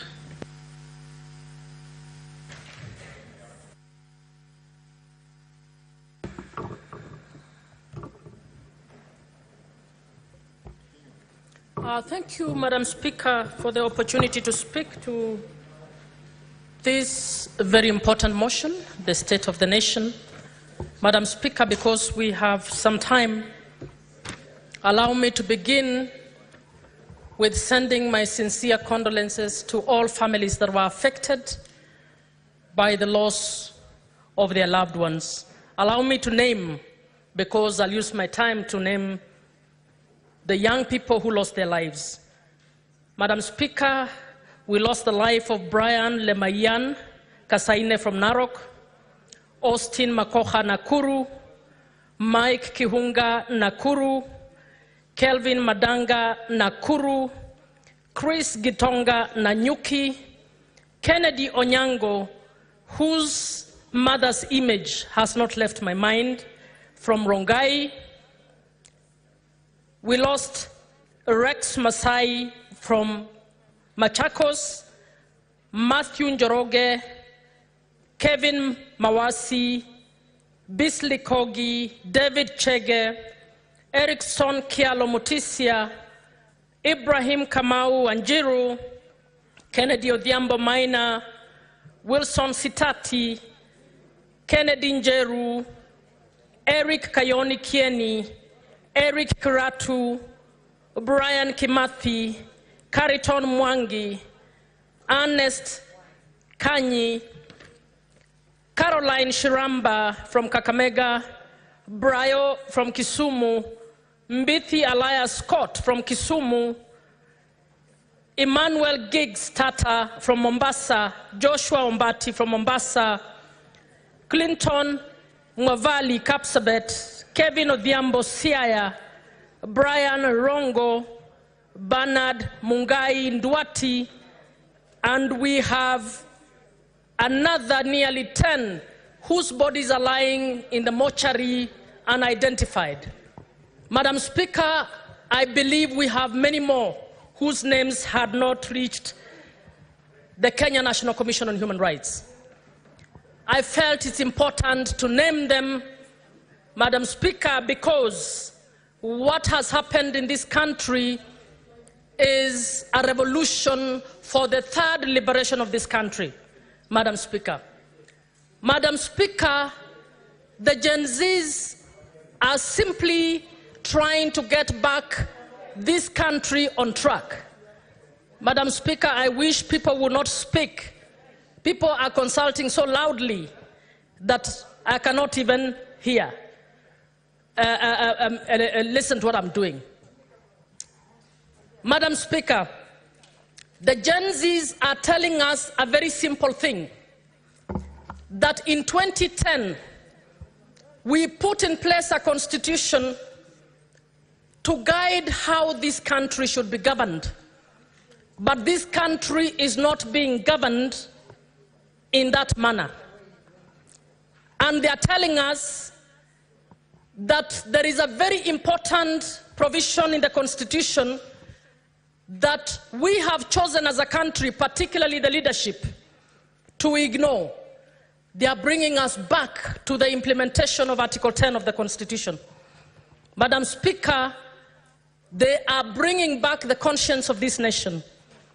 They are telling us that we must go back to what Article 10 says about respect for the rule of law, respect for human rights, governance in a manner that respects equity, equality, and the most important one, that we must now start governing this country applying the principles of transparency and accountability. And Madam Speaker, because a lot has been said, I want us to immediately move on how best we can actually speak to the issue of transparency and accountability. The finance bill was a trigger, and the President has returned the finance bill to the people of Kenya. Madam Speaker, what we are forgetting, that the finance bill is usually passed to finance an appropriation act that had already been assented to. It is usually passed to speak to budget items that were in the budget policy statement. Madam Speaker, the mistake number one that we do in this country, we do not publicly discuss the budget items and the appropriations that we are put in the Appropriations Act. And the Budget Committee and the National Assembly have failed us because they did not scrutinize budget policy statement, they did not scrutinize the appropriations bill properly to be able to tell the President some of these things you have put here cannot fly. Madam Speaker, part of those items include the following: confidential budget in DP's office, 800 million. Confidential budget in the President's, in the State House, 1.4 billion. 863 million for hospitality in the Deputy President's office. 400 million for dealing with the drugs, and Nakada will be given some more money. 320 million for innovation in the Deputy President's office. 1.5 billion for innovation of state lodges. Meantime, we have 600 billion only for education. 126 billion only for health. Madam Speaker, I can go on. This is a public document. Please go and look at it. Madam Speaker, what the Gen Zs were telling the President is we must go back to the drawing board. We must reorganize the budget items. We must revisit the Appropriations Act, which you passed. The President assented to the Appropriations Act, Bill number 34, and today we have a circular from the Treasury guiding all accounting officers to rework their budgets so that we can raise the 26 billion that we will not be able to raise in taxes, and in order to rework the budget. Madam Speaker, this is my view, that it is the same cabinet secretary who put this bullshit in this budget. So he cannot be the one to be trusted to do this. Senator Catherine Muma, that is not I parliamentary withdraw. language. I withdraw. Withdraw the term bullshit. Madam Speaker, I think it was agreed we speak with emotion. And I think those items... Senator Catherine, not with unparliamentary I withdraw. language. I withdraw. I withdraw. Madam Speaker, what I have just read, and I could read more, is despicable as budget items for this country. And that we are trusting the same person who put it and took it to Parliament to be the one to reorganize is lying to Gen Zs. Madam Speaker, what Gen Zs were telling the President, we need a public participation and a participatory approach to reorganize our budget for the financial year 2024-2025 in order to together come up with a saving. I believe if we relook at the budgets at all levels, we will probably save more than the 300 and whatever billion that they wanted to actually raise from the taxes. So the big job that the National Assembly and the Senate should be doing is to do the big job of allowing our experts, whether in civil society, among the Gen Zs, to openly and transparently audit the budget items one by one for the executive, for Parliament, for the judiciary and put money where it is required. So where we need essential services, we must put money where we need essential services. Where we are wasting money, we must remove that money, because what are we doing? We are working on budgeting for corruption. So number one, Madam Speaker, the President said that he will go and borrow for the deficit. I am recommending that we don't allow one more shilling to be borrowed until we put in place a system that can ensure accountability and transparency with debt.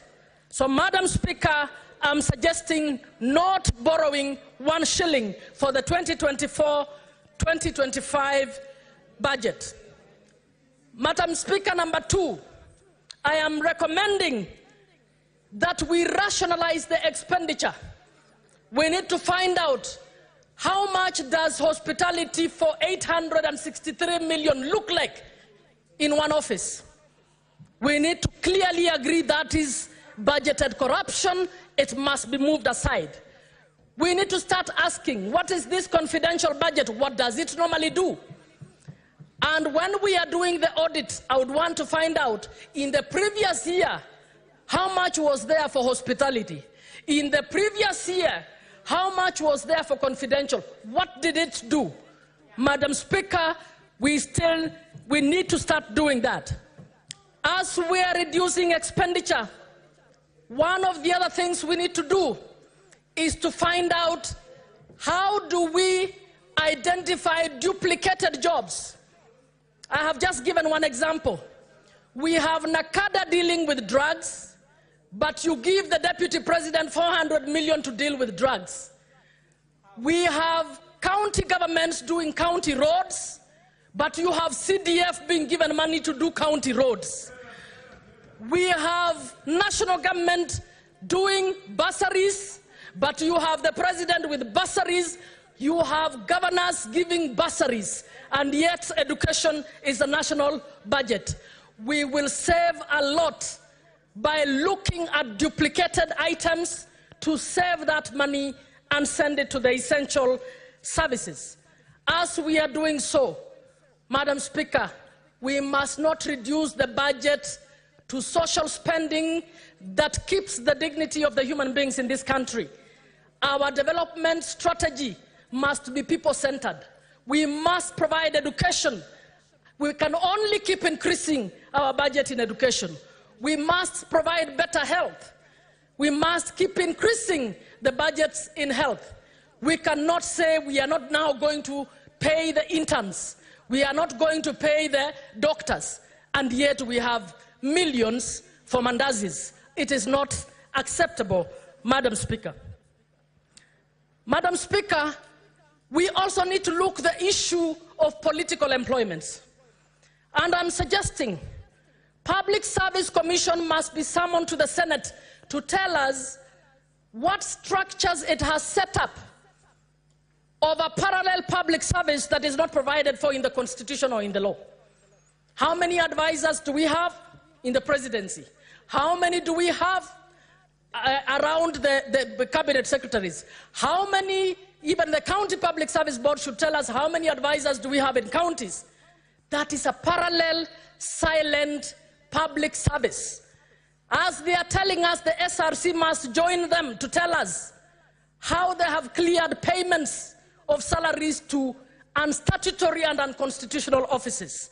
Who is going to be held accountable for that? So those two bodies must tell us what we need to do. We also need to find out, why are employment laws not being followed? Why are constitutional commissions, which are supposed to be independent, not doing this? Why are TSC letters being peddled by politicians? Why is TSC issuing employment letters? TSC has been practicing has been in the practice of employing those who've been waiting before the ones who are qualified recently. Can we have a public audit to find out how many people were politically employed because they know politicians, and those who are waiting and are sons and daughters of poor people were not able to get those issues. Madam Speaker, we need to also audit debt. And I'll go quick. We need to audit our debts and ensure to find out documents and all agreements relating to that need to be made available to Parliament so that Parliament can actually audit this. We also need to audit the debt expenditure. So we borrowed for this. Have we been doing this? And I'm suggesting that we get a special team to be able to do this. I think the Auditor General needs to be facilitated. Parliamentary PBO office needs to be revamped to help us to do debt auditing, Madam Speaker. If we do this and we do it transparently so that our audit is made public, there's not an audit to be hidden, then the Kenyan people will be able to know what we are doing. Madam Speaker, we must audit all funds. We have so many funds. The Youth Fund, the Women Fund, the CDF. How are they being implemented? We need to audit them. I think that the thinking behind funds is good and is noble, but are they being used for purposes that they were supposed to?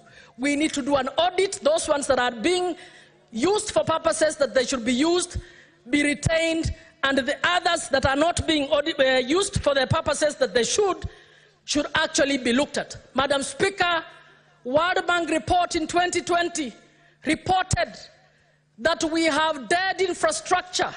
They said 50% of CDF projects were dead because when an MP comes, they don't want to touch what the other one did. That is public money. We need to find out whether we need to put in place better structures for the management of CDF. Madam Speaker, then we come to Bunge. Bunge must do its bit like every other. The National Assembly, together with the Senate, have passed laws that are unconstitutional. I want us to do an audit of the cost that unconstitutional laws being challenged in court have cost the taxpayer because we did not do our job as Bunges. I want to find out how many laws we have passed. For instance, 30 minutes to pass a law to enable the KDF to be set against our kids. No public participation, no adequate time for members of Parliament to discuss that. Madam Speaker, as Bunge, we must take responsibility for passing laws that have violated the Constitution, for passing laws that have circumvented the Constitution. Madam Speaker, I want to speak to the people of Kenya as well. As we are speaking and everybody is taking responsibility, I would want our people to also take responsibility. When we queue to receive 200 shillings from politicians in funerals and elsewhere, I want us to start asking ourselves, where do you think this person has got money from? He does not have even one industry in that county of yours. He does not have a factory where he's employing anybody. He moves around in very, very affluent vehicles, dressed up well, and just stands and dishes money, and you take that money. Ask yourself, who in their right mind would take monies that they have worked hard in a business to build a business and start dishing it out? What are we doing? That is money that should have been providing your schools that is being dished out to you. That is money that should have been making it possible for you to get access to health that is being dished out to you. Madam Speaker, we need to speak to our people to say, do not encourage thieves and do not elect thieves. Let us do what is right and let us ensure that this country moves forward. So it is a moment of reckoning, not just for members of Parliament, not just for the President, not just for the CSS, even for the church leaders and other leaders. Where do you think somebody, Catherine Muma, who does not have any factory anywhere, all of a sudden has 20 million to give you? Why don't you ask yourself, na hii 20 million aliitoa wapi? I think as a country, the Gen Zs are calling all of us to recheck our conscience, are calling all of us. Senator Catherine, your time is up. 1 minute only to finish the sentence. Just 1 minute. I will finalize. Madam Speaker, I think I've spoken to every sector of society, and all I'm saying, all of us need to introspect and do the right thing for this nation. Thank you. Senator Karungo Dhangwa. Thank you very much, Madam Speaker. I'm really happy also to weigh in into this motion and support this motion. Madam Speaker, on 26th of June, I had written to your office requesting us to do the same, to have a motion to discuss what we are discussing today. I'm happy, though I did not get a reply, I'm happy it has come through the channels that it has come, for us to discuss this issue. Madam Speaker, this is the time for the people of Kenya to know that Senate is the upper house. It is what was meant to be by the drafters of the Constitution, Madam Speaker, because they wanted this house to be more an appeal chamber, to be a house that will bring appeal mechanism where Kenyans who are not happy with what is happening with the executive, with the other assemblies or with the National Assembly will always have a channel to come and weigh in and give their contribution, Madam Speaker. Madam Speaker, if the finance bill was to come to the Senate, what happened to this country could not have happened. Those maandamano that were here could not have happened, Madam Speaker, because here at the Senate, we relook into things afresh. We scrutinize again. We look at the proposals afresh by hearing and listening to the people. I can give a very good example, Madam Speaker. There was the affordable bill that was brought here, passed by over 400 MPs, Madam Speaker.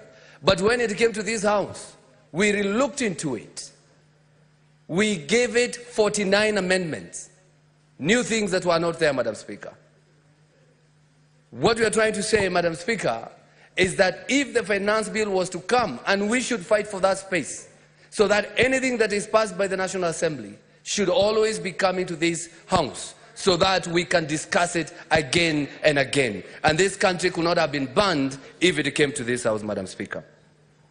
Madam Speaker, on the issue of Gen Z, and I take this time to condole with all those who lost their children, to those mothers and fathers who lost their children. And that's why we are here, we are discussing that everything, every stone must be turned. Whoever acted contrary to the law must face the law, Madam Speaker. And it's also good, because I said, I don't want to be part of, sensational comments. I want to be level-headed, Madam Speaker. I want to talk without exaggeration. I want to talk from a point of fact. And that's why I want to tell people what Gen Z means. Many people don't even know. I saw an old man, a politician, former politician, saying, when I was Gen Z. You have never been Gen Z, Madam Speaker. Because a Gen Z is a period of which one was born. Gen Z are those who were born between 1997 and 2010, Madam Speaker. Those who are born, like Senator Medhu, between 1996, between 1981 to 1996, they are millennials, Madam Speaker. And those who were born before that, Madam Speaker, that is 1965 and 1980, Madam Speaker, that is Generation X. And if I was to go to our senior youth, Oburu Odinga, who was born, I think, in 1943, Madam Speaker, they are called the silent generation, Madam Speaker. And this is the generation that are created by American researchers. You are called at that particular, depending on what time you were born and what was happening at that particular time. Madam Speaker, the coming generation will be fire, will be more than these Gen Zs that we are saying. It's called Generation Alpha, Madam Speaker. Those who are born between 2011 to 2025. Why are they categorized like that, Madam Speaker? Is what was happening at that particular time when they were born. The Gen Z, they were born when we have social media, we have internet, they have access to information, they understand things as they happen. Madam Speaker, my daughter, who is in primary school, came to me after the finance bill was passed by the National Assembly and asked me, in school, the classmates were asking, did your dad vote yes or no? And then I asked, what did you tell them? Already she knows that senators were not passing. As she said, senators were not voting for this finance bill. So what this means, it is even those kids that are in school, those now we are calling Generation Alpha or the Gen Z, Madam Speaker, they understand everything that happens, Madam Speaker. Madam Speaker, we said we need to talk to Gen Z. And the reason why I've given that definition is because when the president is talking to Gen Z, he must make sure he's talking to Gen Z. And that's why I advise him to shy away from the X space on Twitter, Madam Speaker. And I will explain why. Because, Madam Speaker, when you go to X space, you only hear voices. You don't see anybody. We don't know who is in there, Madam Speaker. We might be speaking to those who are always been there, Madam Speaker, and not listen to the real Gen Z. And that's why I'm advising him, kindly go to TikTok. If you want to talk to Gen Z, you will be able to see them. They'll see your face, you'll see their face, Madam Speaker. They will even tell you, this is not a Gen Z, this is a grown, that man, Madam Speaker. Because if we go to X space, uko matusi mingi sana, and they do not come from Gen Z, because Gen Z, they are not afraid to be seen. That's why they came to the streets in broad daylight. They want to be seen, they want to be identified. They are fighting for their people. So I asked the president and the deputy president, go to TikTok, learn how to say tap tap the screen, guys, tap tap. I want to talk to you. I want you to see me. I want us to talk to each other, Madam Speaker. Madam Speaker, I want you to take a pen because we have to do some math. And this is the time that we as a nation, we should now start taking stock of what has been happening. What has been wrong, we say enough is enough. And that is the CDF, Madam Speaker. Mr. Speaker, when the former senator or the former member of parliament from as a constituency in Nyandarua, Mr. Karue, came with CDF, that was the beginning of devolution. What he was trying was to devolve services to the people. So when devolution came, CDF should have died a natural death. Because that is devolution. Madam Speaker, and it has been said here, can you imagine the government gives you money to go pay government? That is bursary. It gives you money to go pay a government school. And I want us to do the math, Madam Speaker. Take a pen, Madam Speaker. Every constituency in their CDF, they have over 50 million for bursary, Madam Speaker. If you multiply 50 million times 249 constituencies, 290 constituencies, Madam Speaker, you'll get over 20 billion Kenya shillings. Every county has, every governor has an education bursary fund, which they put between 200 million to 300 million. If you do an average of 300 million, multiply by 47 counties, you get again over 20 billion Kenya shillings. Over 20 billion Kenya shillings. That is 40 billion or 50 or 60. If you add the GAF, the women rep, they also have bursary. The president has bursary. The governor has bursary. We will get almost 80 billion Kenya shillings. Madam Speaker, why don't we just give this money to schools and make education free, Madam Speaker? Why don't we take it direct to the schools and make high school education free of charge? I don't have to give an MP money to come and bring it to the village. We have M-Pesa, you know, or we have channels of sending that money to schools, Madam Speaker. Madam Speaker, there is an issue of KERA. KERA, Madam Speaker, and I'm speaking as the chairman of Roads and Transportation in the Senate. We should disband KERA and make sure this money goes to the counties, Madam Speaker. It's better to deal with one thief than 290 of them, Madam Speaker. This money, let's go to the governors. We are saying governors are stealing. We are here as a Senate to make sure that they don't. It's better to deal with one thief than talk or deal with more than 280 thieves, Madam Speaker. Madam Speaker, we are even asking ourselves, if the governors, and I heard the Senator of Isiolo, and also I have had the same cases here, that the governors are not respecting the Senate. Madam Speaker, if the governors are not respecting the Senate, we have tried to find them. They are paying the money within a day. We have tried to tell the police to arrest. The IG cannot arrest them. Why don't we as a Senate also say we are going to change the rules and the laws that we can also emanate with the motion to impeach a governor from this House, Madam Speaker? Because what we do, we all know, wait for the MCAs to bring them. So if the MCA never bring them here, this House that is mandated to check the interests of a county should also come with a motion to impeach a certain governor who is not respect this House and who is stealing and who is taking money home, Madam Speaker. Madam Speaker, as I conclude, because I am a man of few words, Madam Speaker, I would urge the executive and I urge the cabinet secretaries, those who are going to survive, Madam Speaker, from the sacking, because it must happen, and we get money. Then we'll discuss that when it comes to roads, Madam Speaker. Madam Speaker, picketing that we saw for the first time here, it was very peaceful at the beginning. And the reason why it was very peaceful, because that is when only Gen Z were on the road, Madam Speaker. And they were picketing, taking selfies, recording themselves on camera. And that is to show it can be done. And that's why I'm supporting those who are saying that we should bring along and have picketing corners, picketing roads.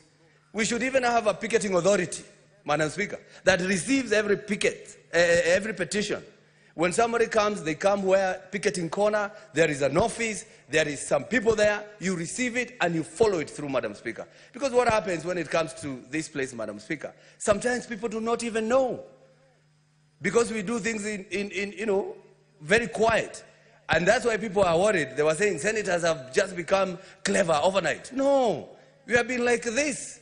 It's only that they show MPs on KBC every day. We do not share equal platform.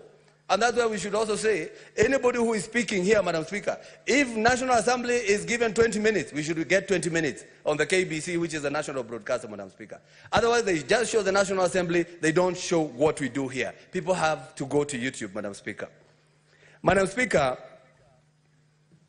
I would want to talk to the public service, and especially the CS, if he survives, Madam Speaker. It's good to advise him if he still retains his position, Madam Speaker. In Dubai, they have a ministry called the Ministry of Happiness. It even have a CS or a cabinet secretary. And people thought the Ministry of Happiness was to have somebody who will come to your house and crack jokes and make you happy. No. And that's why I'm suggesting to the CS Moses Kuria, in your public service, create a department called Happiness Department. Why am I saying that, Madam Speaker? That is to check whether everybody is happy with the services they are getting for the public service. By the time you go to get your passport, Madam Speaker, before you leave that office, there must be somewhere you press to say, I was served well, I was not served well, and this person is very rude. And then it goes direct to the ministry, Madam Speaker. If you go to get your driving license, you must, before you leave that office, were you served well? And then you click somewhere, it goes to the department, not to that office. That office wouldn't even know. They will only know when the PS, the CSs will come to your office knocking, saying, my friend, so many people are complaining, so we get rid of you. Even us, Madam Speaker, I've gone to Israel. And Israel, at the gate of the parliament, when you get in, there's a very big screen that says who is in parliament and who is not.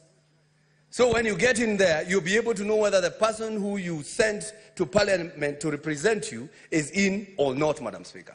And it is shown every day. So that we can be able to be here, Madam Speaker, and fight for our people. But sometimes we come in, then we go, we are seen in the village, we are trying to balance things, Madam Speaker. Madam Speaker, I would want to tell Gen Z, when you are done with the national government, and I believe so far so good because you have been listened to, go to the counties. Go to the counties and join your senator. Pick their hands. Go to the counties. Why am I saying that?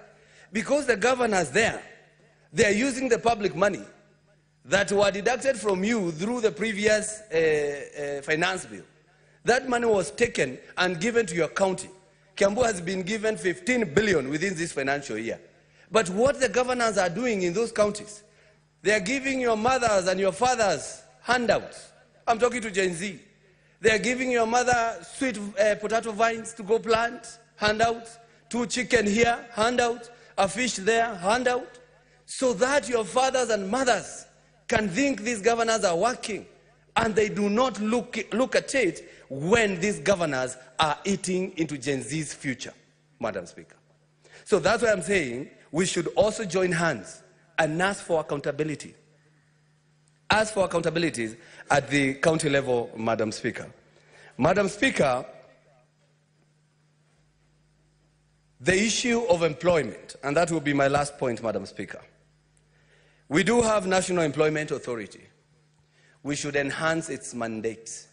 And the mandate is to say, because we are always fighting the wage bill, the mandate is to say we need to know who is employed where. It should also be somehow devolved, so that when you go to the counties, like Kiambu County, we pay almost 6 billion per year or more as a wage bill. People are just getting, a governor gets in, employs all his people. Kiambu, you have had 4 governors. So every governor has employed everyone. And the next governor probably will do the same, Madam Speaker. So the reason why I'm saying the National Employment Authority should have a record of everybody, every person who is employed by a governor should submit their CVs, their documents, their letter of appointment, when they were employed, so that if I want to check, and it played very well here, Madam Speaker, when we were having the impeachment, we asked the governor, did you employ this person? The governor said, I have not employed him. Oh, I have not employed her. But how can this house know? You have no way of knowing, because the governor is the employer and also the custodian of those documents. So they only need to withdraw them. They only need to remove them. They only need to readjust. If you said he was employed as a PA, and maybe he was wrong employing him as a PA, they readjust. They say he was an advisor. So the best thing is to have an agency whereby anybody who is employed by a county, those documents are submitted there. So that if I want to know how many people are employed by the governor of Kiambu, I don't have to go and ask him. I have written to him a letter, reminders and reminders, and he has not given the list of those he calls the liaison officers, Madam Speaker. But if there was this authority, I don't have to write to him. I just write to the authority, and the authority will give me that information, Madam Speaker. So, Madam Speaker, I call everybody, either Gen Z, either millennials, either Generation X, either the silent generation, which is also in this house, Madam Speaker, because we are lucky we have almost every generation in this house, and that is good for democracy, Madam Speaker, that we should now talk, and we should not run for, fight for simplicity, but we all need to do, all we need to do is fight for the future of this country and make sure that the decisions that we make have consequences that are useful to the coming generation, Madam Speaker. Thank you very much, Madam Speaker. Senator Montet. Thank you, Madam Speaker. At last I get to talk. I've waited for 2 days. Madam Speaker, I also want to thank the leadership of this House, just like other senators have said, because of giving us this opportunity to speak to this matter which is so important for this nation. Madam Speaker, I would sincerely first want to pass my condolences to the families of our sons and daughters who died in this struggle of trying to be listened by their own leaders. To those who are sick in hospitals, Senator my Montet, prayers...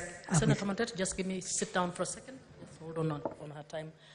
Honorable Senators, pursuant to Section 34(2)A of the Standing Orders, I wish to invoke the powers to extend the period of this sitting by 15 minutes to enable Senator Montet to be done at the end of the day. Thank you, Madam Speaker. Madam Speaker, as I was saying, to those who are in hospitals and those who are at home, sick and injured, my prayers are with you, and may you get well soon. To the business community, those who lost their properties, most of them even lost their livelihoods, I'm sorry as a leader in this country, and I pray and hope we will not get to this again, since the Gen Zs are telling us and showing us the way of doing things. Madam Speaker, the country had gone south. The biggest question today in this House and in the minds of all the leaders in this country is how and when did we get there? But Madam Speaker, sorry, the signs were there. The signs of times were there. Kenya spoke. It was loud and clear. Things were not right. But what did we do as leaders? We never listened to them. Madam Speaker, all these bills which have brought all these issues in this country have passed through the two houses.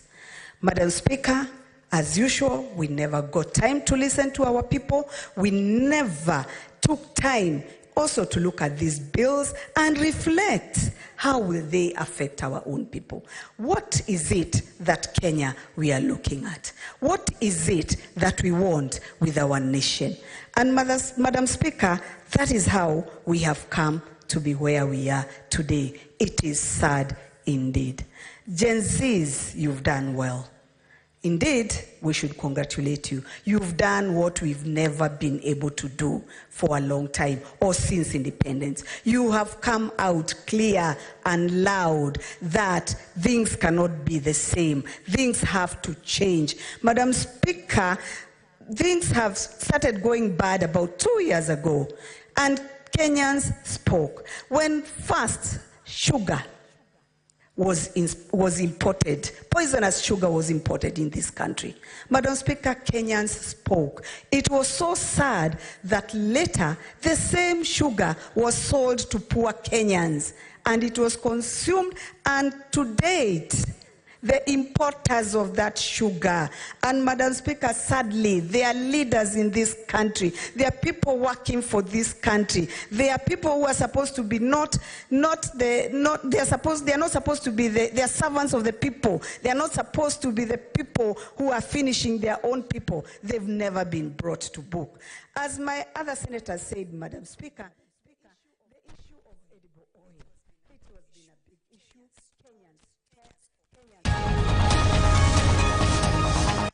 That oil are known. That oil was eventually actually declared that it is poisonous too. But what happened? They've never been brought to speak. Not that this House has not tried to.